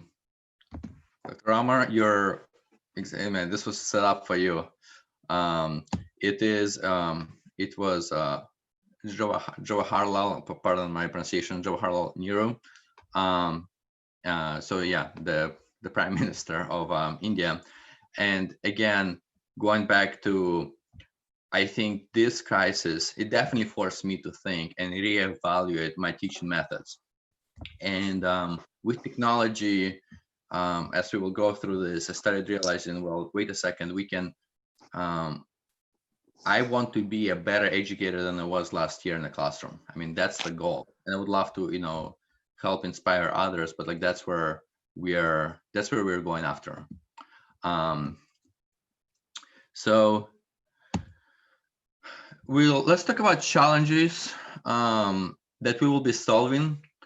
If you do have, in the chat room, feel free right now.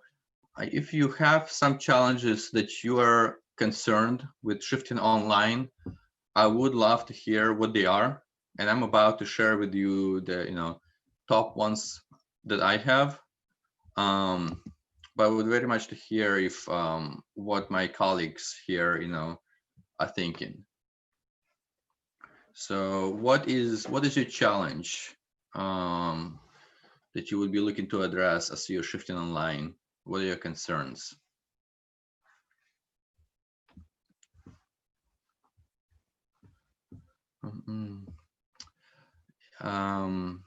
Rinu, I'm just not sure if you're saying the session's informative. I hope so, but or if that's one of your concerns is to keep your classes informative.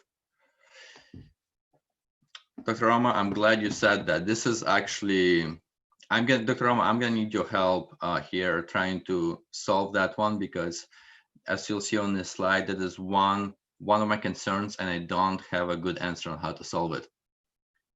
Yep, keeps students engaged. Anita Bajaj, I appreciate that was my #1 concern.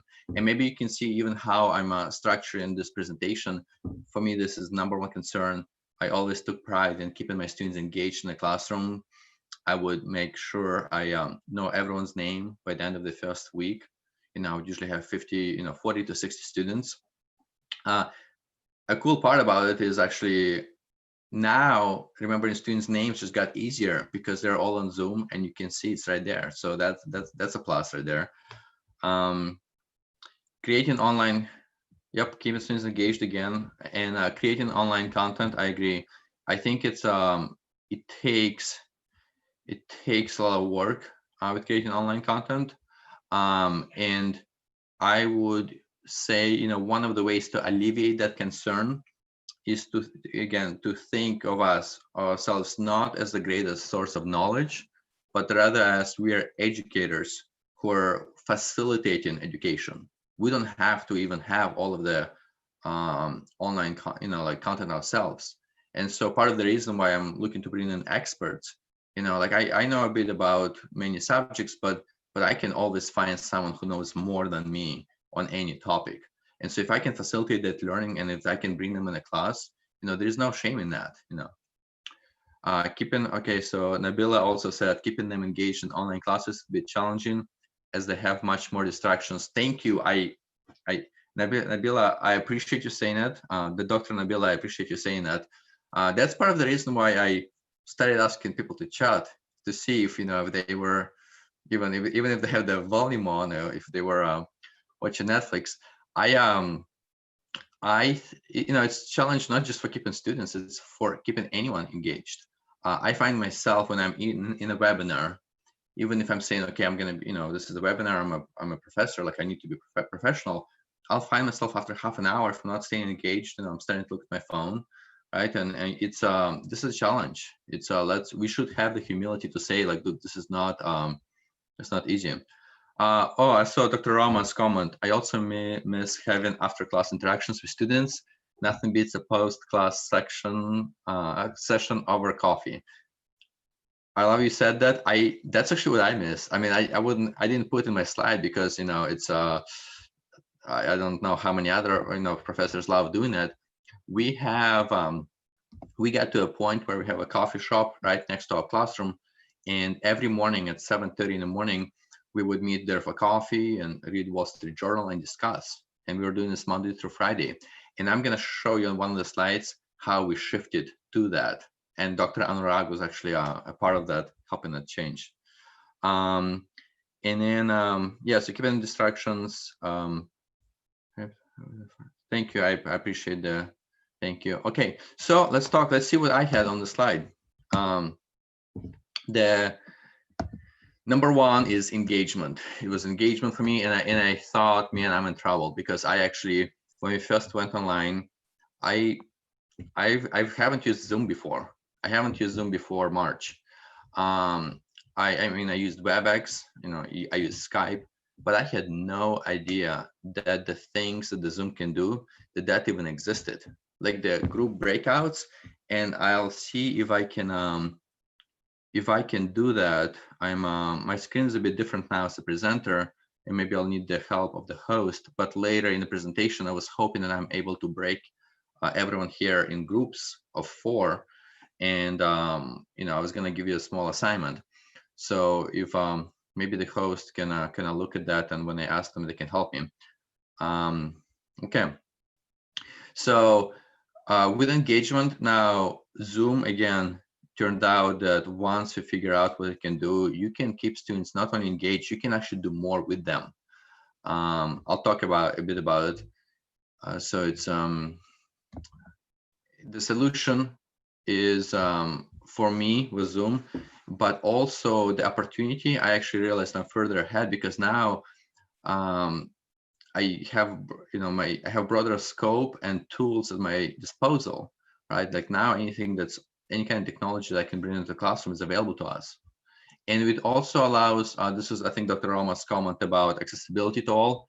So I think there is some like inequality in terms of the attention we give to students in the classroom. At least I do, that's my fault. The students who are more active, maybe the ones who sit closer, closer, or whose names I remember just better. Even though I can usually recollect everyone's name, but if I'm under pressure, if I'm speaking, I'll call on the person that I know, right? And it may take me a second to think of a person who sits in the back. And so I found myself doing that, and in the classroom, one of the ways I would solve it is I would actually print out cards with everyone's photos, and I would shuffle them up and I'd pull them out, just kind of to randomize it. But now it just got easier because now everyone is sitting on the front row, right? You see everyone's name up there, and it just got. And even for shyer, and maybe like for shyer students, now with Zoom, it may be easier to. Maybe if they didn't feel comfortable speaking up, they can also just use a chat room. And this feature was less available. Or maybe somebody doesn't speak that well, or maybe they stutter, right? Like there are always other things, or they have maybe they're foreign. Like when I came to US, I'm from Russia originally. In the 9th grade, like it was terrifying for me to speak up the first time because I was thinking, what if my accent is thick and they won't understand me?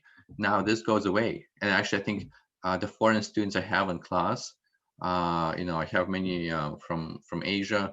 Like for many of them, this gap is closing now because now they can type. So I think again we are finishing ahead here. Assessment. I don't know if I missed it in chat room if anyone said it. For me, assessment was one of the next big ones. It was okay. How do we even in person, I would encounter some cases of dishonesty. And I would observe them, like I would see the students, and then but at least you have full control, kind of like you can see if they're starting to cheat. Now you have to deal with it. Going online, I'm terrified. I'm terrified of giving them an exam and then somehow trying to monitor them. And then the grades come back and everyone gets 90%. Now I know, okay, I'm in trouble. You have students who cheat. And even worse, you have some honest students who are there saying, out of principle, who are saying, I know I can cheat, but I'm not going to. I'm going to be honest. And that person is now at a big disadvantage. I was probably even more worried about those students than the ones who are gain an A. It's like if we think of in professional cycling, once a decade ago or more, like many athletes were doing steroids, and so now if you're doing steroids, you're going to be doing better, right? And so you're more likely to win. And then those who compete, you had many cyclists who did not want to do it. They did not want to put steroids in their body, but then now they're kind of forced with this unfortunate option. Is that's the way to compete. If you want to get that A, if you want to be at the top, you have to do it. And then you had some just honest, principled athletes, or maybe they just wanted to stay healthy. They had no choice, and then they started falling behind, and they could no longer compete on a professional level. And and win. So I hate when that happens with students in an environment. And and I'm discussing. I mean, most students are good, but even if you have 10-20%, there was one occurrence where 50% of students cheat on an online exam. I mean, that is a problem. So for me, this was like number one. It was number one. Number one was keeping students engaged, but the other one was how do we assess? And I'd love to hear, if other people have solutions. I know there is one way is you can monitor them on Zoom while they're all taking it, but I bet you our students are at least one step ahead of us. We think we're monitoring the station and we have it under control, but I bet they're ahead of us. If they want to cheat, many of them can trick us. They're, for example, one way, if you're, speaking of technology, if you think that on Zoom, if you're watching them and what you can even do is you can break them up in groups, and you can make number of groups equal to number of students.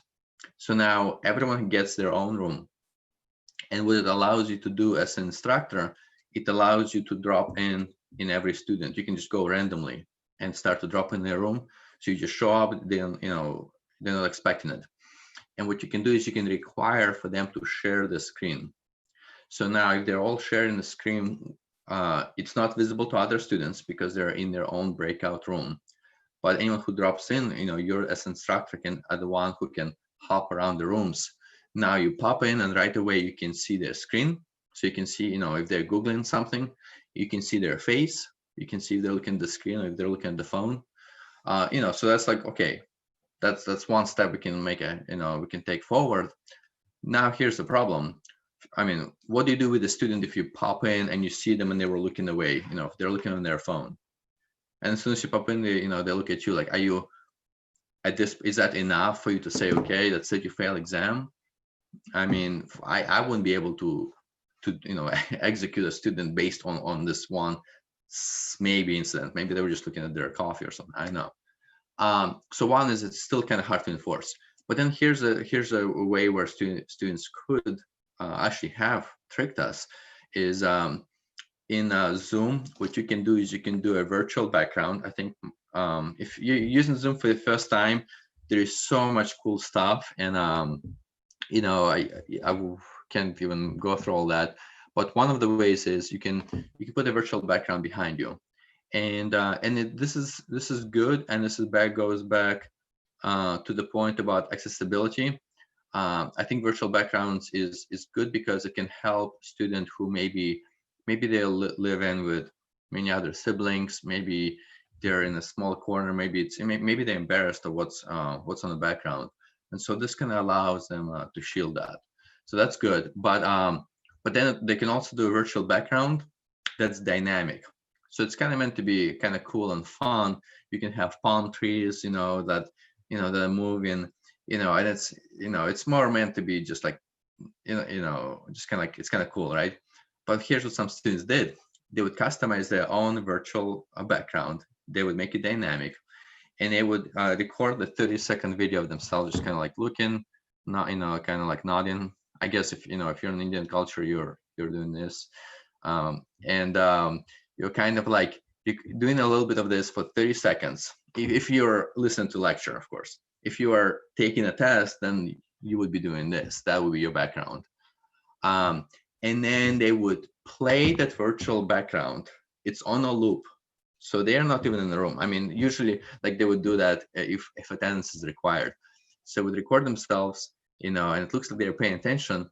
And then it turns out that it's the same 30-second clip playing over and over again, and they're either taking a nap or watching Netflix and nowhere to be found.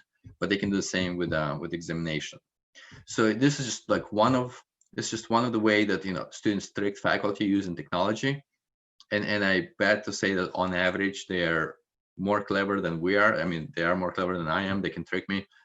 So I would rather think of a system where I don't even have to rely on that for the assessment. Now, one of the ways, so when I started thinking about it, one of the ideas that was suggested was specifications grading. short specs gradient, short for specifications gradient. So I started looking at that as part of the reason to alleviate cheating, and it is one of its benefits, but that's not even the main benefit. There's a much greater benefit, and it turns out that if done right, it may be a superior teaching approach that we have. So that's something I'm going to be talking about today here also. Then let's see. The next one is, the challenges that we have. This was just mine. This is like for all of us, were faculty skills. I was not, I could teach online, I could give lectures online, but there's a difference between giving lectures and teaching. In fact, I just like to say I'm going to give a lecture. It's, that's not very engaging. And so the solution to that is for us to develop, to train ourselves to expand our toolkit. And that's what all of you here are an example of that, right? You're in this 7-day seminar that's been organized here, and you're here, you're looking to better yourself. You're not doing this because I'm not sure if you're required, but I would imagine that many of you are not doing this because you're required. You're doing this because you're looking to better yourself, and you are, and the result of that, not only will you mitigate the challenge, you will actually be further ahead. So there are a couple more challenges here that I put down, and that I don't have the answers. One is cybersecurity. So I was actually at a workshop, like this slide, we talked about is cybersecurity. I don't have the answers to that, but there are experts who are, right? So I know that Zoom became one way for Zoom to be more private, aside from you having to have a password. The other one is if your whole college adopts it, like we have at the University of Delaware, what you can do then is you can require that for all of the participants, they have the same domain, so they would have to be they would have to use their student IDs at udel.edu, and then this way it would be harder for anyone to hack into the session. Of course there are many more concerns, and I don't have the answers to that, but I bet you when we do come up with solutions, we can actually be further ahead than we were. And the other one is accessibility. So I agree, that we have students who live in rural areas where there may not be as good of a, as reliable internet service.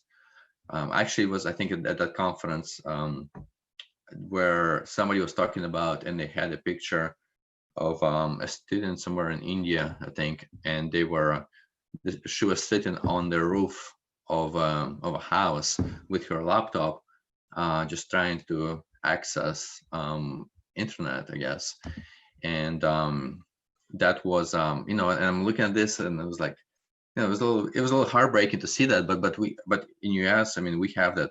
We have maybe we have better internet, maybe we don't. But I know for sure that we have students who don't have as good of as reliable service, and then it becomes trickier because if you're now starting to require for them to have their video on and to stream their content, if their internet starts to glitch,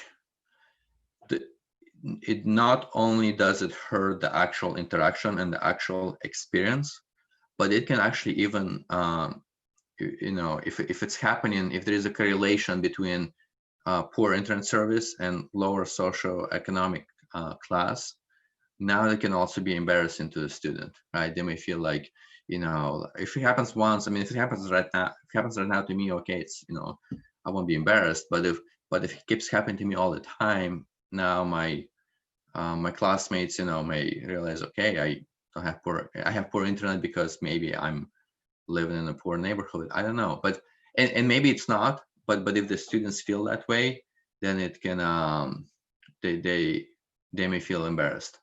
I'm just realizing that as the sun comes up, my blinds trying to make hopefully this a bit better or worse. One of the tools I was going to mention, what I have here is, and I recommend if you're teaching online, is to get this ring light. It is meant, well, it's funny because I was going to brag about how it helps me with lighting, especially if the sun comes out, it can even it out. However, of course, now that the sun is a bit really strong, that's not solving the problem. So, but it has been helping me, and it even has a switch here where you have you can increase the light, but you can also change the shade, so you can make it go blue, a bit yellow. I apologize. I'm just gonna move here for 1 second.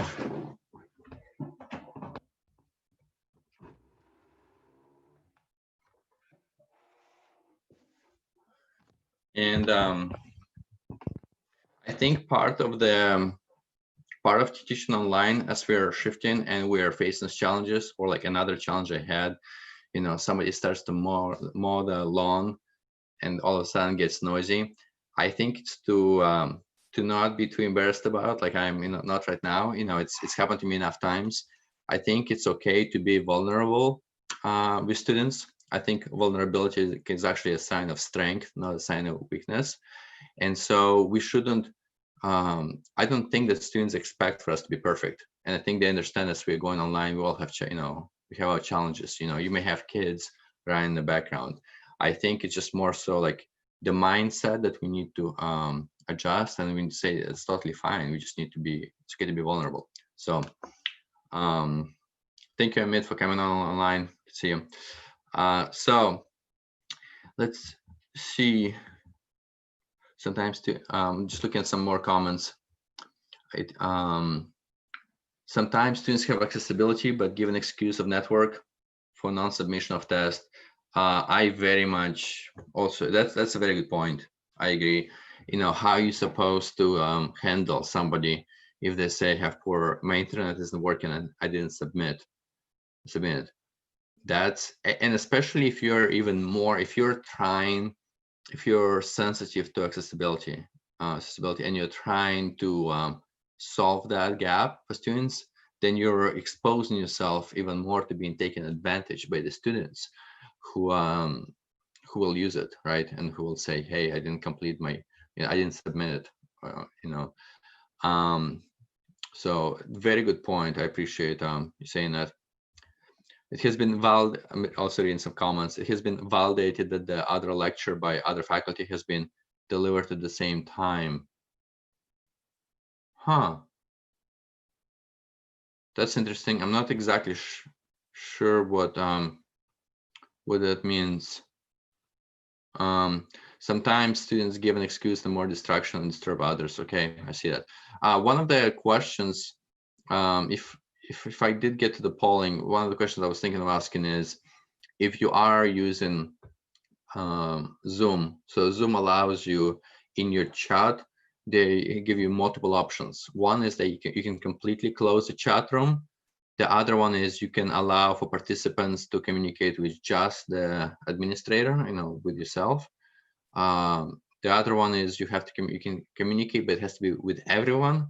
There's another one that allows you for private messaging, you know, and I think there are pros and cons to all of them. Like for private messaging, you know, this may be also a distraction, but at the same time, I mean, maybe they can engage, maybe they can even discuss a topic, you know. So I don't know.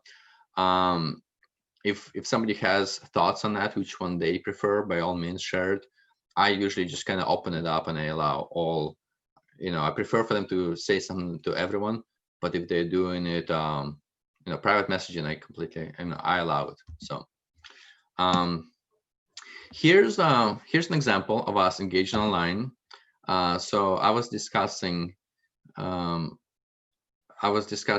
we went online, and this was we brought Dr. Anurag. There's Dr. Anurag over there. He's you know, talking about the Indian economy, but you can see here now you have students who have none of them have ever been outside, have been in India.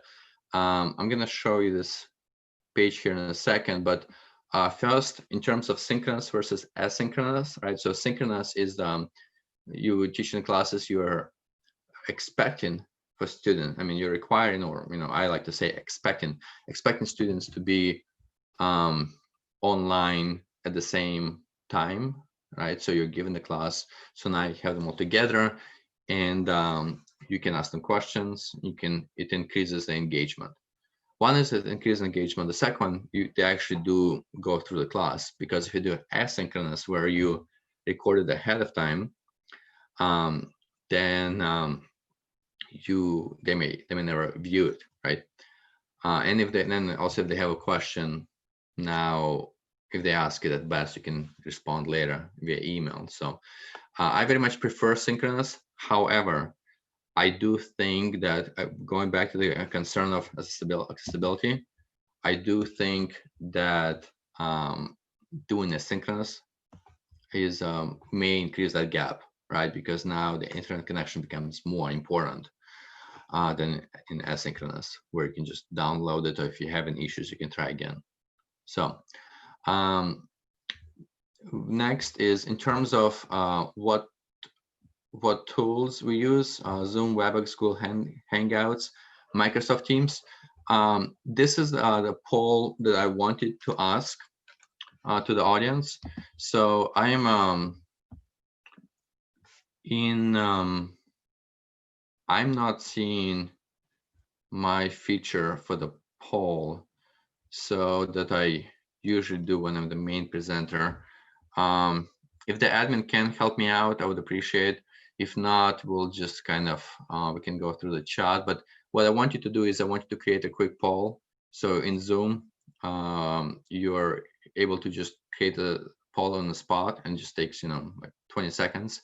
But I want you to ask what platform or platforms, if you use multiple, what platform do you primarily use? And the options I was given actually were Zoom, WebEx, Google Hangouts, and Microsoft Teams, or other. So if the admin can help me figure it out and create that poll, it'd be great. If not, it's okay. But this is but the screen is a bit different when someone's giving you control here. Yeah, thank you, Anita. Yeah, for now, if you can just kind of say it in the chat room. But if we could just have everyone respond.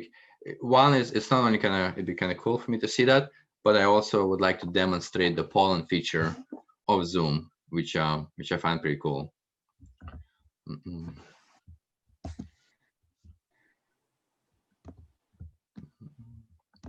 Okay, we got WebEx. WebEx is what I got started with, and I didn't know if it has like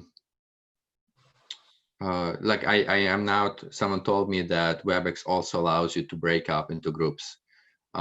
If you know about it, please, if you could confirm in the session in the chat room, I'd like to hear if you know that WebEx or some other ones allow you to break all the participants up in groups.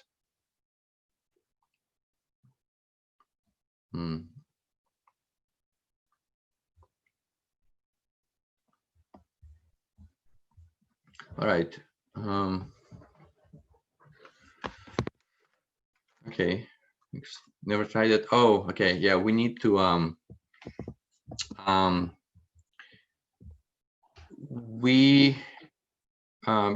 Dr. Shuri, if you're the main admin, no, I'm not actually. It's Dr. Rakesh Gupta. Okay. So I would just inform him if he can do the needful. Okay. Yeah, ma'am. What is needed, ma'am? Dr. Rakesh, in a bit. So there are two things that I want you to do. One is I actually want you to do the polling feature, just to part of it is to get a better answer here, but also to demonstrate how the polling feature works. So the question, do you have access within your control box to create a poll? I'll just check. and it's going to be a pretty quick one that you can create in just 20 seconds. So I'm not able to find. Okay, yeah, the way it was working for me. Or should I make you the host so you will be able to find it out? Yeah, can you make me a host and see if it pops up? Yeah, I'll be making you a host. Yep. Yeah. And this is also, again, going back to the demonstration where it's okay. So now you are host. Let's see. Yeah. Disables the recording. Yeah, so the other thing is it may have let me see, remote. Nope.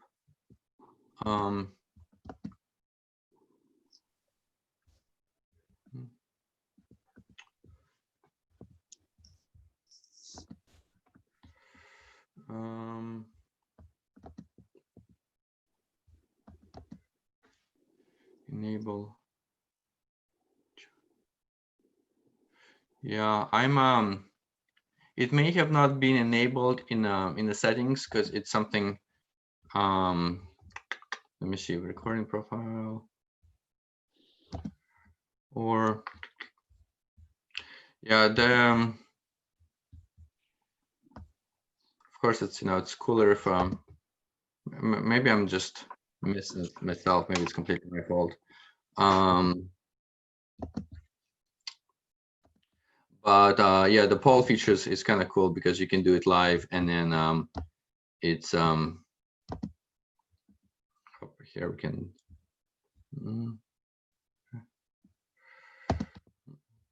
One second. Also, maybe when I'm sharing, let me pause sharing for a second.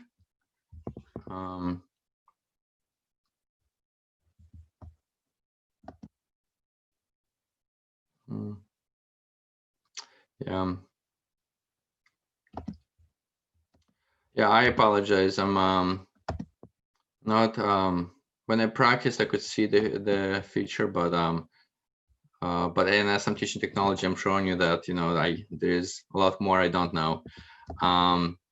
So maybe if Dr. Gupta can figure it out somehow, he can save us, but it may be it may be my fault in how I'm doing this. So let me resume sharing, and I'm gonna keep going. So one yeah, so something we've done also is we started hosting speakers. So Dr. Anurag was one of many guests we brought in, but here's the list. So this whole thing, this was like a thank you note that we did. It was at the end of a 5-week series. So we went from maybe having one guest speaker a month who happened to be in Michigan. We went from doing that to now having one every day. And so here's Dr. Anurag was, representing University of Delhi, the College of Vocational Studies. We had here people from General Motors, GM Financial, Citrix, so Merrill Lynch, and it was very we would not have been able to do this without the technology, right? So. Okay, so this is the question. I kind of got the sense. I appreciate those who are participating in the chat room. It is for us at Central Michigan, we were using WebEx, and then here at University of Delaware, we are going really heavy on Zoom. And I mean, I very much like Zoom, but I also haven't tried Google Hangouts more than just like once when I was given this a different presentation. So. With Zoom technology, so you can do free version versus pro version.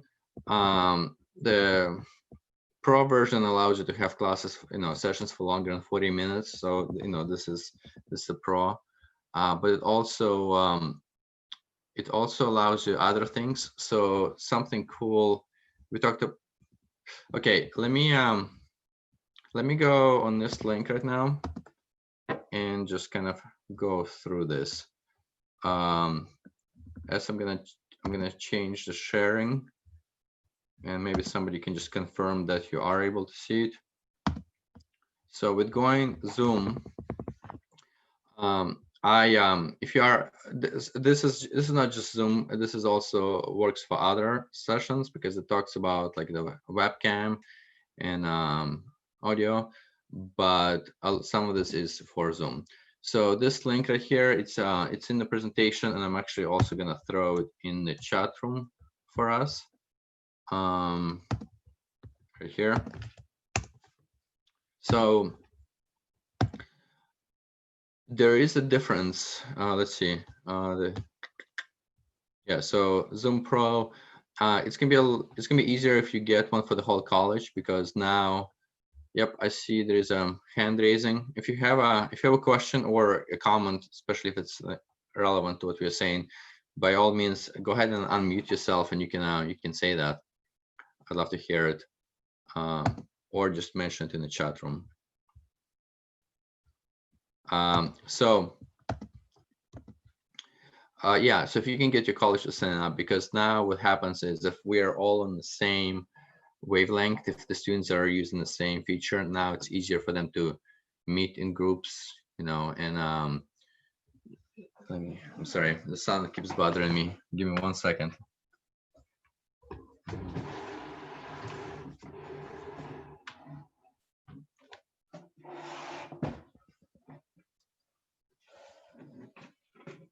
So I'm actually traveling right now, and I'm like in my friend's room here.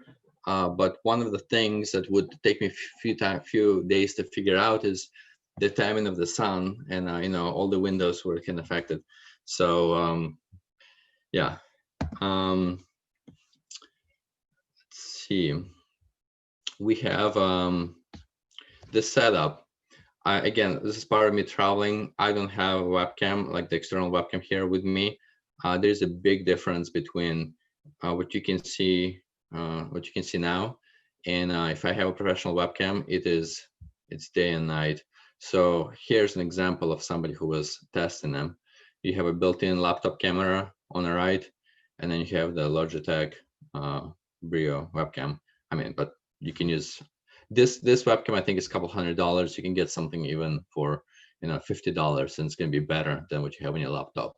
So no matter what the software you're using, highly recommended. Zoom does a good job where if your internet connection slows down, or maybe it's just not good, it will adjust, right? So worst case scenario, you'll be back to where you started. So you don't have to worry about the bandwidth issues if you have a stronger webcam. And also what Zoom does is Zoom prioritizes audio over video all the time. So that's good, right? It's you need to hear the person. If they get blurry, it's okay. I talked a bit about the lighting that I have here. So those LED lights, and you can change the color here. So it can go blue, it can go different ones. Well, I was gonna brag about how I don't have to worry about how it helps you with the lighting, and you don't have to worry about it. And of course, here I am struggling with the lighting. But in my actual office where I would set up at home, before the class starts in a few weeks, I'm gonna get really dark blinds, curtains that completely eliminate the sun, so I don't have to worry about this issue. And it's I teach classes in the day, but let's say if I have a session in the evening, or like this came on right now, and you can see, I don't feel as prepared because of that. So yep. See in the comments, thanks for this. One can learn on his own pace. Yep. Heard about some security issues with Zoom in terms of data privacy. Yeah, I heard about it, and I don't know to what degree they fixed it. I think with Zoom, the real concern is if you have an open meeting and you don't even have a password, right? I also heard of some where they would drop in and they would figure out how to drop into your session, and then they would just kind of say something offensive, or that just disturbs the class. It's not pleasant, but it's not the end of the world. But no, I agree. There are concerns, and Dr. Gupta, by all means, unmute yourself and go ahead, jump in if you have something to add. But like I said earlier, like cybersecurity, it's one of the concerns, and I'm looking to others for answers. I don't have I don't feel confident that I have it figured it out now. So virtual backgrounds, here is an example. You do need to have a laptop that can handle it, because it does require higher processing power. So your laptop may not be able to do the virtual background, which is hopefully it can. But be cognizant of that it is possible a student, in fact, if the student maybe is, coming of lower socioeconomic class, they may be more likely to have like an outdated laptop that cannot handle the virtual background. So they're not lying. That's a real thing. For Google Meet, I don't know for the virtual backgrounds. Actually, this is great. I love that the questions are coming in. If you have this with students, like when you're teaching, that's great that students are at least listening to this. If somebody has an answer to Dr. Nabila, who just asked, does this work for other software like Google Meet? I've only done Google Meet once. So if somebody has an answer to that, please go ahead and give an answer in the session to all of us. I'd love to hear. And of course, the other things I'm discussing, like webcam and audio, that works for all. But the virtual background, I don't have an answer for that. This is a cool one that I started using. It is good for students, not for you. And so you should see if Google Meet and others have similar options. But what it allows you to do is, if you're a participant where you're usually on mute, but you want to say something every now and then, what you can do is, if the last thing you did is muted yourself, then what you can do is you can just press and hold spacebar, and while you hold it, you can speak. And so it's kind of easy. Like you lean in, you press it and you say something, and then you let spacebar go, and it mutes you back. So then you don't have to worry about. It helps students with managing background noise, right? It also helps to have the discussion more smooth. Like we just had Jeff Bezos made the news because here he is, this CEO of Amazon, and he was having maybe once he forgot to unmute himself when he started speaking, so people thought it was funny or embarrassing, but the spacebar is a great feature. Screen sharing, so kind of what we're doing now. What's excellent is that Zoom, and I think I know WebEx does, like others allow you to do, is right now I'm just sharing the application. I'm not sharing my screen, I'm sharing the application. So like hopefully if I did it right, but otherwise, like let's say I have like some notes in a notepad here. If I pull them up, you should not be able to see them. Okay, so this was, I think, a big advance in the technology, because it because otherwise you can have some other personal things on the screen that may be seen, especially if the class is being recorded. That puts a bit more pressure and reduces the privacy of our faculty. Whiteboarding. So this is something where you can, only if you would have been in groups, you could actually do this. But actually, well, I think I can, let me see. Here, I can share my own whiteboard. But the cool part is, so I can start drawing things, right? But the cool part, a couple things. One is, it may be not as easy to do it with your mouse. So you have an option what you have like a tablet that pops in, and then you can just try it on it, and it's a lot easier because now you're like writing with your pen. But the other feature which I'm now getting is I'm gonna get an iPad, and then you use an iPad, you can sign into Zoom from multiple accounts. So what I'm going to do is I'm going to sign in on my iPad also into Zoom.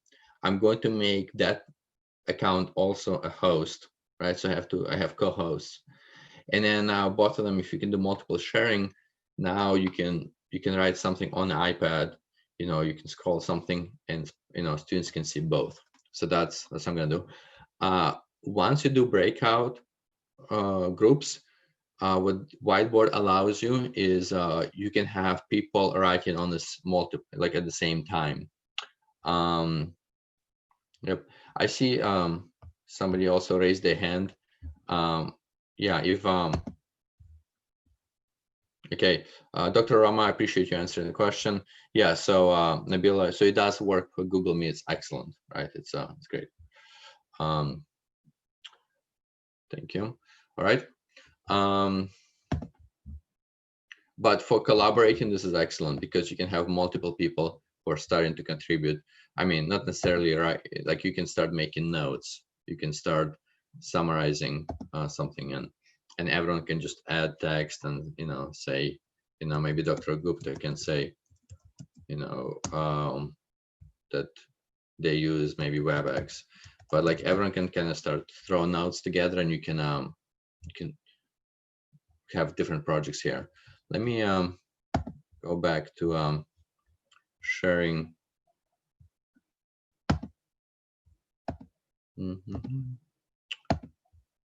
Share screen.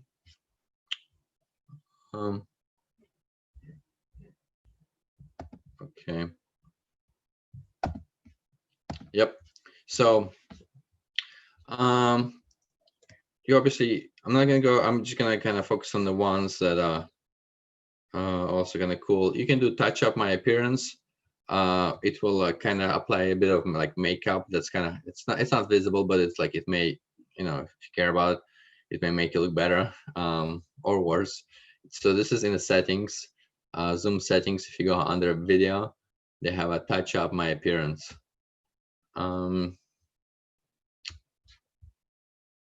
Waiting room is an excellent option that I think most features have, right? Like WebEx has it. And this is excellent if you have, if you're holding office hours and you want to have you want for a student to be able to kind of have a private conversation, maybe discussing their grades or just their project. If you enable the waiting room, there's like, nobody can just pop in the middle of a conversation, right? And so then you can admit the next one once you're done with the conversation. So very much have that. Authenticate users, as I was talking about. If you have a whole college that implements Zoom, now you can say, okay, we're requiring your @udel.edu account to log in. So this helps with security. Enable a watermark. This is actually something that I haven't tried it yet, but I just discovered this. So this is a cool feature where if you have if you're sharing some content like audio, video, if somebody were to record it and then use it somewhere, it would add a watermark of their own email address that they're signed in with. So Dr. Gupta right now kind of like recorded something that I would share, or maybe my PowerPoints. It would say at whatever Dr. Gupta's email is, there will be a watermark that would show that. And so like, let's say if you're, if you didn't want something to be out there, but somebody shared it anyway, they'll have the watermark. You'll know who was the source of that, I guess, leaking that. And yeah, we talked about the screen sharing. So other kind of, I mean, you can look through this blog yourself, but it's when it comes to like webcam and microphone, I mean, those if you have the funds, like I would very much recommend to get external one. Okay, let me go back to them. I want to be very cognizant of time. So we have, correct me if I'm wrong, but we have just under 30 minutes. Okay.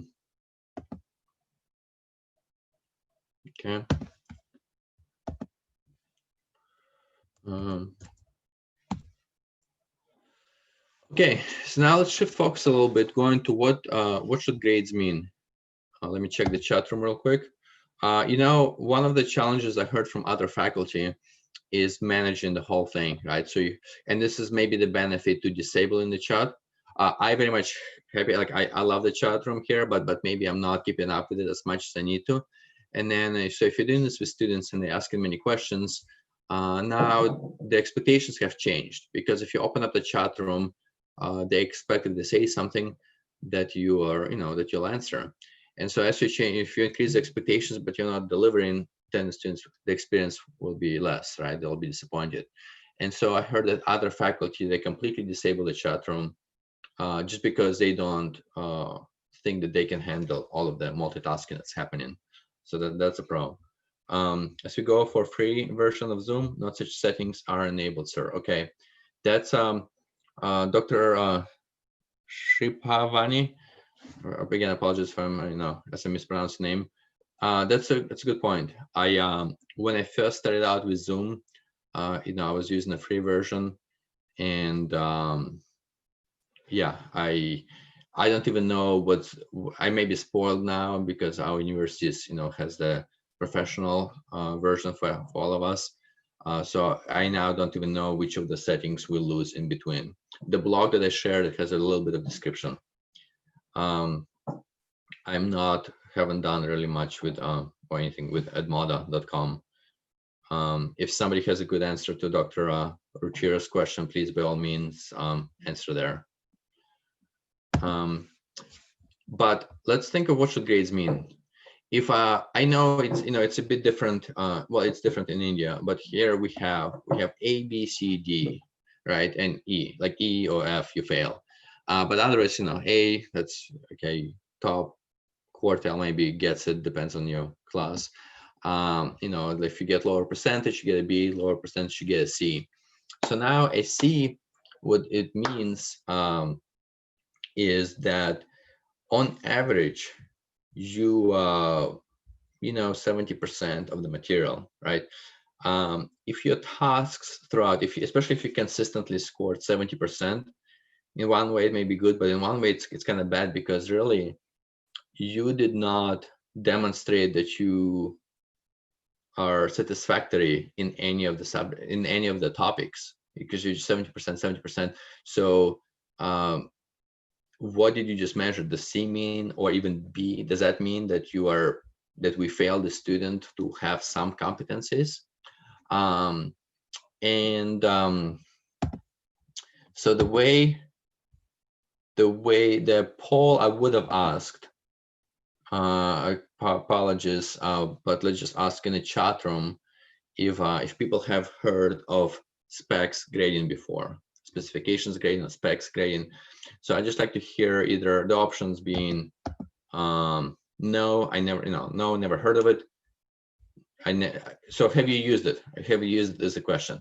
So either no, never heard of it, yes, but I heard of it, no, yes, did not like it or was not impressed, yes, was okay, or yes, I loved it, or any other of your own comment you'd like to say. But I'd like to hear in the chat where we are. And then Dr. Shruti asked how to instill accountability among students towards assessment. That's a good deep question. And Dr. Shruti, actually, if others have answers, by all means, please share them. For me, I'm always striving that I don't want for my students to not cheat simply because they're afraid of getting caught. Like that is a low bar to hit, because even if I'm able to implement the quality control process in place and instill fear, that they'll get kicked out of college if this happens, even if I'm able to get to that point and I accomplish the goal of them not cheating, I did not help develop them as a person in a dimension of having integrity. Like that didn't develop the integrity.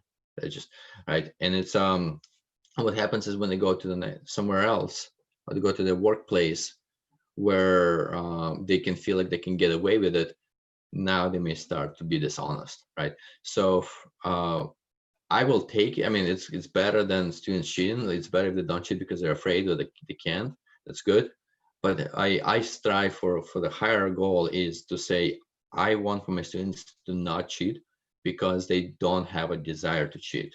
Because when they view the pros and cons, that the pro of having integrity, it's kind of like that outweighs whatever benefit they would get by being dishonest. So that's the ideal thing that I'm pursuing. But I could be an idealist, and I don't always get there with many students. Dr. Shruti, I love your answer. I love your question. I have the same question. So if somebody has, if people have answers, I'd love to hear them. Dr. Rama said, I decided to give them questions that force them to think and whose answers are not available on Google search. Oh, that's perfect. It worked well, but don't know how feasible it is for other disciplines. Dr. Rama, I very much appreciate you saying that. Like, this is great. And this is, and you see, like what Dr. Rama is saying here, it's, and I don't know if he pretty much did this just to fight the cheating, but if he did, what it led to Dr. And I apologize, Dr. Rama, I just assumed, I don't know why, I don't know if you're, I don't know the name Rama, I don't know if it's a female or male name, so please come. Okay, Dr. Rama, I appreciate it. Thank you for correcting me. This is also a difficulty with me. I went to India for 10 days, and there was very much love the culture, and I went to different states, and every state's so different, but I also, it was so humbling. I realized how little I know about other cultures, right? Like when you use lakhs, all this confuses me. I have to think about it. I have to be like, okay, this is 100,000. So Dr. Rama, my sincere apologies. To me, in Russia, we actually have a name Roma, and it's a boy, it's a female name. Maybe through gratification. But the point is that as Dr. Roma, as she introduced this, where the questions like now force you to think, I actually, like I think that's now even a better way. It's not that now she just prevents students from cheating. Now she's actually accomplishing a further task, because now it is a higher order of cognitive thinking, and this is that's like the next level. And I think part of our goal is to teach students how to think. It is not just to get the knowledge, right? That's easy. Appreciate Dr. Rama for forgiving me. We also had like try to assess students through different case studies, but divide them in groups. Okay, I like that. Yep. And again, then the Anita, I think Anita is a female. So Anita, good point. And I bet when Anita did this, now she also introduced the group teamwork into that, right? So you actually end up even with greater assets than you had. Thank you. All right. And I'm going to now get to the point where this is Bloom's taxonomy. As I'm getting into just mentioning the specifications gradient, it rests heavily on Bloom's taxonomy. And so the point is that there are 6 kind of this breaks down 6 levels. There are other ones that do it in more detail, but the first base, that's like it's the lowest cognitive ability, is just to remember things, right? Oftentimes that's what we test.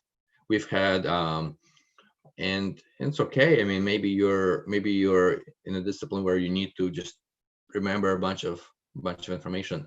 Okay, that's something, but that does not require remembering everything. And if you get 100% on all the exams, but if all you did is tested students being able to recall their facts, that does not mean that they can, like, let's say if you're teaching law and they know all of the laws, that does not mean that they can walk into the courtroom and that they're able to conduct a discussion, that they have analytical skills, that they can think. All they can do is they can maybe take a test. That's it, right? And so then you're starting to advance and you're starting to say, okay, now let's can the student really understand what the idea is? So an example is, if I ask you what a Pythagorean theorem is that we all learned, I would say, most, probably all here can say, okay, it's a squared plus b squared will equal to c squared. Great, you remembered it. And I can, I could test you every day and you always remember it. Excellent. You may have 100% on this one question. But if I ask, okay, but now do you understand what that means? Do you understand where it came from? Do you understand, like, if you have the triangle and if you were to expand it and make it squares, how those add up to this area? Like, now that's next level. And then you can say, okay, well, how do you apply it? Because you have people, I taught geometry, and if you have people who know the theorem, but they don't know how to apply it. and then you can analyze it, you can evaluate, and then you go up all the way to the top where you can create things and you can produce new original work. So, you know, Dr. Rama, like, as she's asking our students, and I don't know how she evolved to the point where she was asking us questions, what the questions were like before, but I can see for a professor who starts out to say, hey, I don't want them to look up things on the internet, so I'm going to start asking other questions that require original thought, and it will start to move students up in this Bloom's taxonomy to a higher order of cognitive thinking.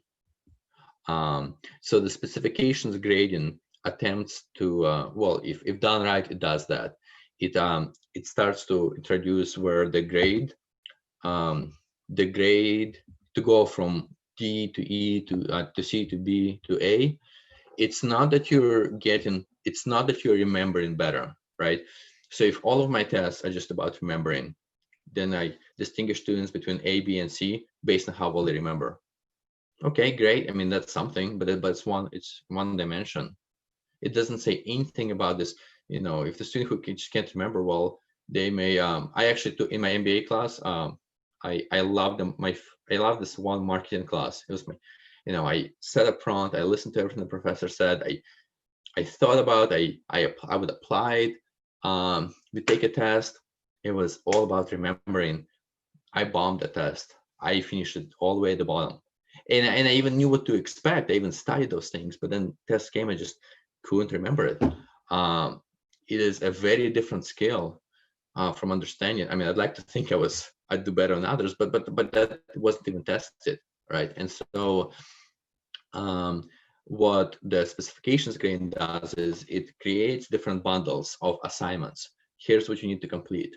And then to get a C, you know, to get a passing grade, I just need you to remember and understand some things. I mean, you can draw the line where you want, but somewhere as you're starting to move up. And so what you're doing is you're no longer requiring 70% to pass. No, now you're requiring B level or A level, even A level performance. But you're saying, first, you know, I'm gonna give you an exam, or we just may do a task, but I'm gonna test you remembering and understanding something. And I need you to get an A in this, on this lower cognitive thinking.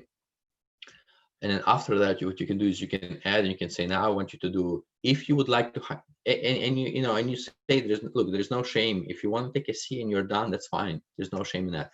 And in fact, it does not matter if you get 80% or 90 or 100. As long as you're above the passing, the hurdle, that's it. You give them passing grade in this assignment, and that's it. And this reduces a bit of the also gradient for the faculty, you know, freeing up your time to do more. And also reduces any conflict with students where they start to argue about if they got 55 or, you know, I mean, 85 or 87%. So, and then I'm gonna get back to the comments here in a second. Actually, let me see this. Dr.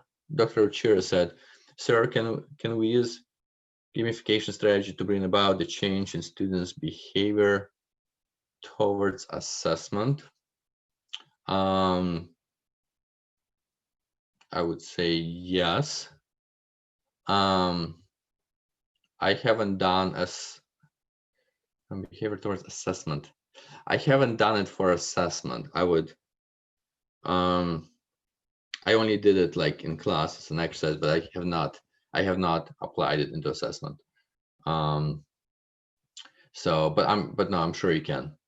And actually, it's kind of a good idea. Now that I say that, I'm gonna think about. I'm glad I didn't finalize my syllabus yet, so I can still change it.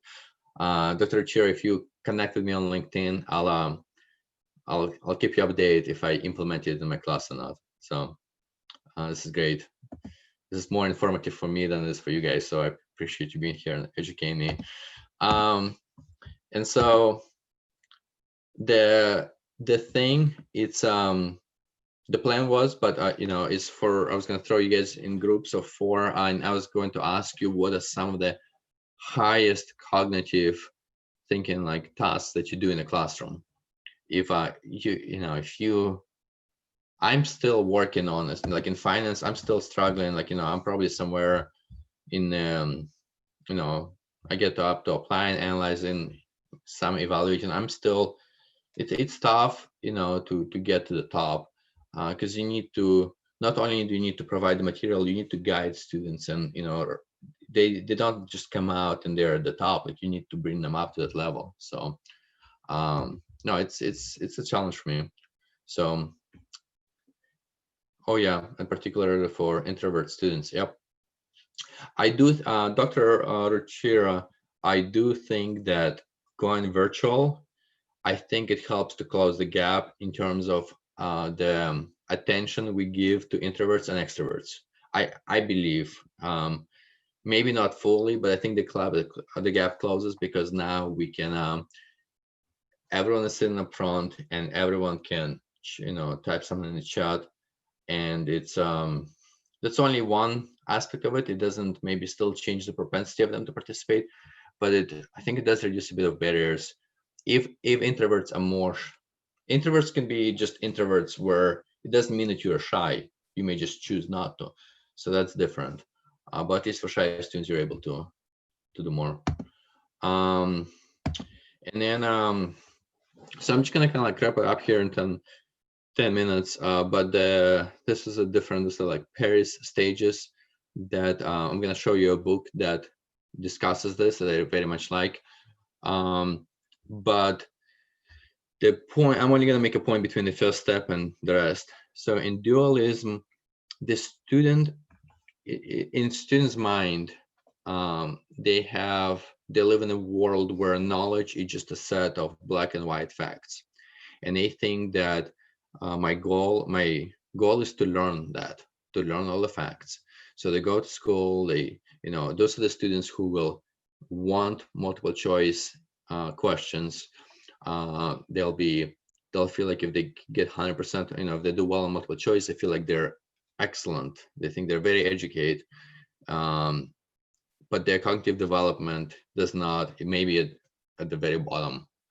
And then the big jump that we need to, you know, according to Paris ideology, for us to get students past that first level, we need to teach them that knowledge is not that. It is not black and white. It is that there is uncertainty around it.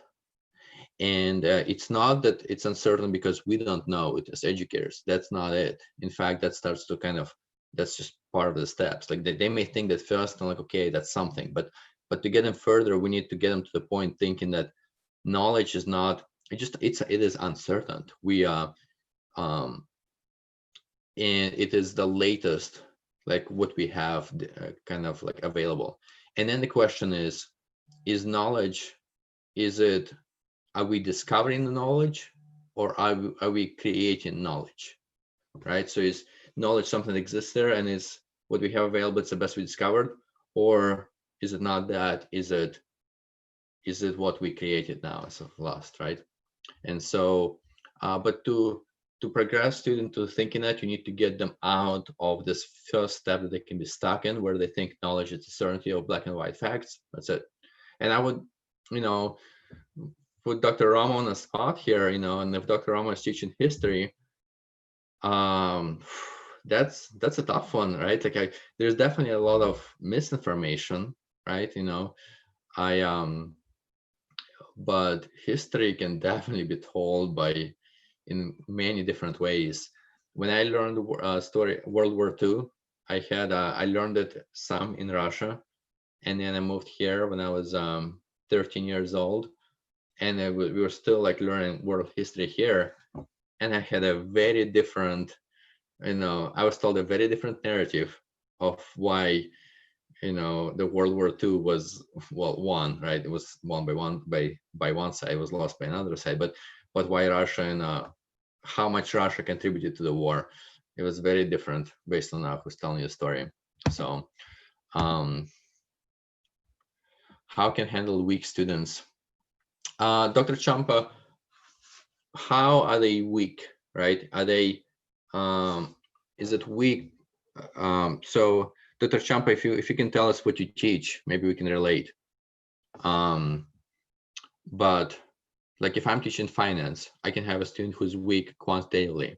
That's a struggle. Like if I, if they're struggling with math and I need to teach them that, well, now the foundation is a problem. That's going to be very different if I will have a student who is very strong quantitatively, but going back to the steps, they're very strong in the first 2 layers, but they can't analyze, they can't evaluate. That's very different. So Dr. Champa, I don't have probably more insight than others here. But first I would say, let's understand where the weakness is coming from. And actually, I just rewatched the movie Like Stars on Earth. That's the way it's translated into English. It's an Indian movie. If somebody can type in the actual proper name and knows what I'm talking about, I would appreciate. But the movie it's called Like Stars on Earth. It's with the same main actor who plays in the Three Idiots, the main character. So he plays a teacher in this movie, like Stars on Earth. Yep, I'm guessing that's the movie. Okay, there we go. However you say that. And I think it is, if you haven't seen it, you should watch it. Actually, that would be a good question. There would be one way on how to handle weak students, because the teachers, that's the actor. Can somebody tell? Yeah, Amir Khan is an actor. That's right. Okay. So what the movie is about, I'm not going to spoil it if you haven't seen it, but just to begin is that the student is weak in one dimension. And then what educators where they fail that student is they treat that student as a weak student. That's it. And they say, okay, the student is weak in every subject, and and then they say, okay, because he is confused now, his behavior changes. He starts to rebel, and really what he's doing is he's masking what he's insecure about, this one thing. He's masking it by pretending that he doesn't care about it, school, because that protects him, his insecurity here. But it comes down to Amir Khan being a teacher he's thinking, what is the actual weakness here? Because once you can identify the weakness, in order for, if you're a doctor, in order for you to cure a person, you need to diagnose what the problem is. If you start treating symptoms, you're not going to cure the patient, right? Like you may alleviate symptoms, but but in order to cure, you have to, if the person has fever and you give them, just a medicine to lower fever, okay, but you didn't solve the fever. Is there telling you something, that there is a weakness, and you need to figure out what it is. So, all right, well, we are out of time. So I, just the way I kind of use specifications gradient. So like I would have here to get ABC, I give everyone, you have to pass your exam, and then you have to pass quizzes, but then I start to add more tasks, and I'm starting to make them more in higher cognitive thinking to get further, right? So like I would have a Wall Street Journal article, and I want you to write an essay in order to get a B. But in order to get an A, I also want you to present, and then we'll have a Q&A. So now we're really testing you, how well you understand this. So this is a book that I recommend by Linda Nilsson, who wrote this, and she's kind of like the pioneer of specifications gradient. Some of the things here people already mentioned, like doing group work, I think, or it motivates students. That's yeah, I think that's also a benefit. And then the part also, like another tool, we talked a lot about Zoom kind of here, but also like another tool is LinkedIn. I think now is a perfect time to really go heavy on LinkedIn. That's how I connected with Dr. Anurag. That's how, that's really, there's my, I'm honored to be here. But what you can do here is, if you're not on LinkedIn actively, I encourage you to start today, tomorrow. So here's an example. I think you can see my screen. but where, you know, our job is also, I think part of my job is to help students explore the opportunities and find jobs. And so if you go to PGDA AV College here as an example, and then you go under alumni, so it shows you that you have 38 alumni who are active. This is excellent. Like those are active alumni who are choosing to be on LinkedIn, who are following the page. And now what you're saying, okay, let's say if I have a student who wants to live like in certain area of India, maybe they have relatives there, they need to go back. Now you can click there, Ashim area, and you can see it will actually show you who the people are, and then you can even see mutual connections. I think you probably have you may have I mean, there are separate excellent LinkedIn workshops that, you know, I know that some of the colleges are offering, but also, like you say, if you want to work at Accenture, for example. So if a student tells you, you know, and you should, even if you know how to use it, you should maybe go through it in class, or definitely some faculty needs to do this with students early on, because then students can use that. And it'll show you if you have mutual connections, but students can use that to look for jobs, to connect. And now is better time than ever, because now with work shifting virtually, no matter where you are, if you need to be in, before maybe you had to be in New York City for many jobs, or in Chicago. Now you can be in India, you can be in Delaware, you can be in Florida, and you can compete for those jobs, right? And so, and then, you know, you can see like there are shared connections. So, all right, well, we are out of time. I want to respect that. Let me just wrap up and show my my contact info if you'll have if you would like to connect. I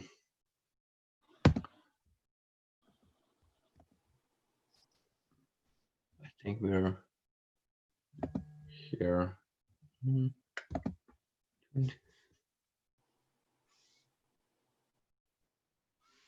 Right one. Yep.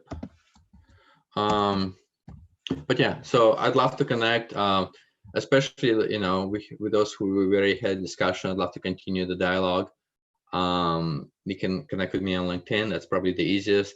You can also send me an email at dolinsky@udel.edu. There are some asking for feedback link. I think they're asking the administrator, right? I don't have any feedback links. And then believe that reliance of GeoMeet will soon be at the face of India. It's interesting. So yes. Then Dr. Roma, yeah, Dr. Roma, please connect with me after. Like, I'd love to have a dialogue here. You made so many good points, and talked about. We can talk about the World War also. Yeah, this was such an honor. Thank you so much. And I appreciate all of you, you know, like, for engaging me. This has been educational for me, and it helps me to become a better educator. And thank you, Dr. Shruti, for helping facilitate, and Dr. Gupta for facilitating the discussion. Thanks a lot, Dr. Max Dolinsky, for that wonderful, comprehensive, and an interactive session. It was definitely a 360-degree approach to online teaching, how to create a blended learning environment, and also appreciate vulnerability of students in these difficult times. Teachers and learners to become problem solvers was one aspect that you discussed beautifully in this lecture. Also, how we can motivate students to become critical thinkers, collaborators, and creators as they rise high up the ladder in their assessment.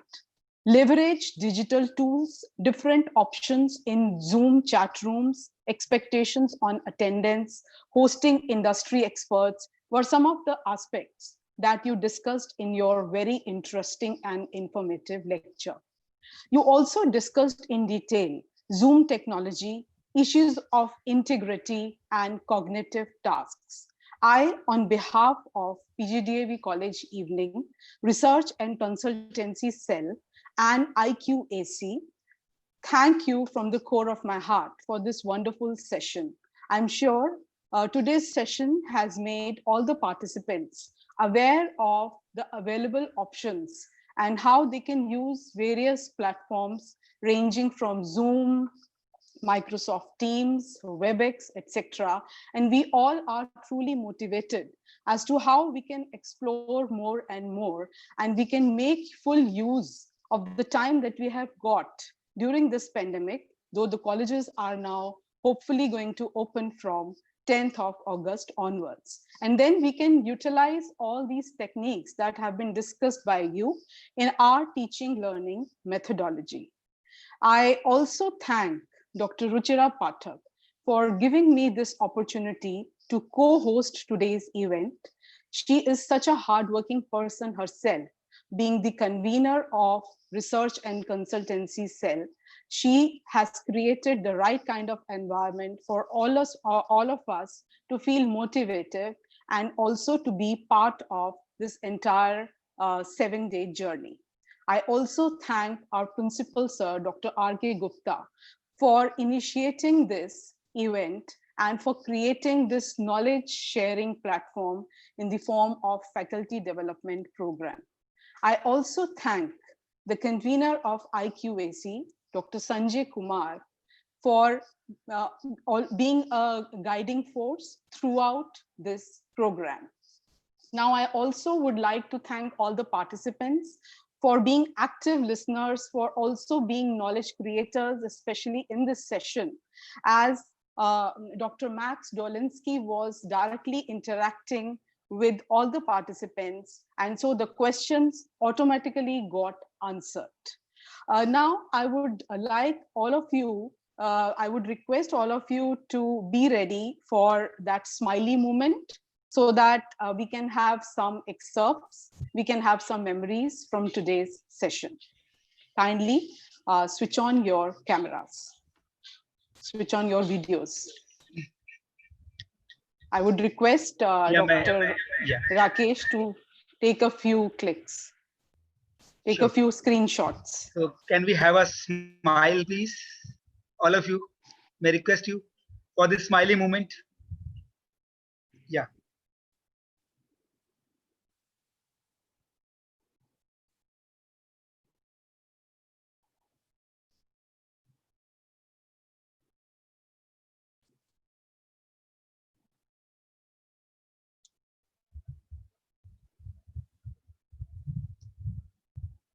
Is it done? 1 minute. Almost.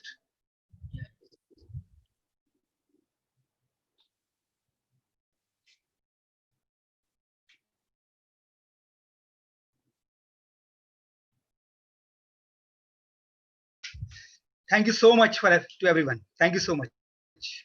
Thanks a lot, everybody, for those wonderful smiles, and especially Dr. Max Dolinski for spending so much time with us and sharing your thoughts, your experiences. Thanks a lot. Can I just look at the chat box once to see if I have not missed any question?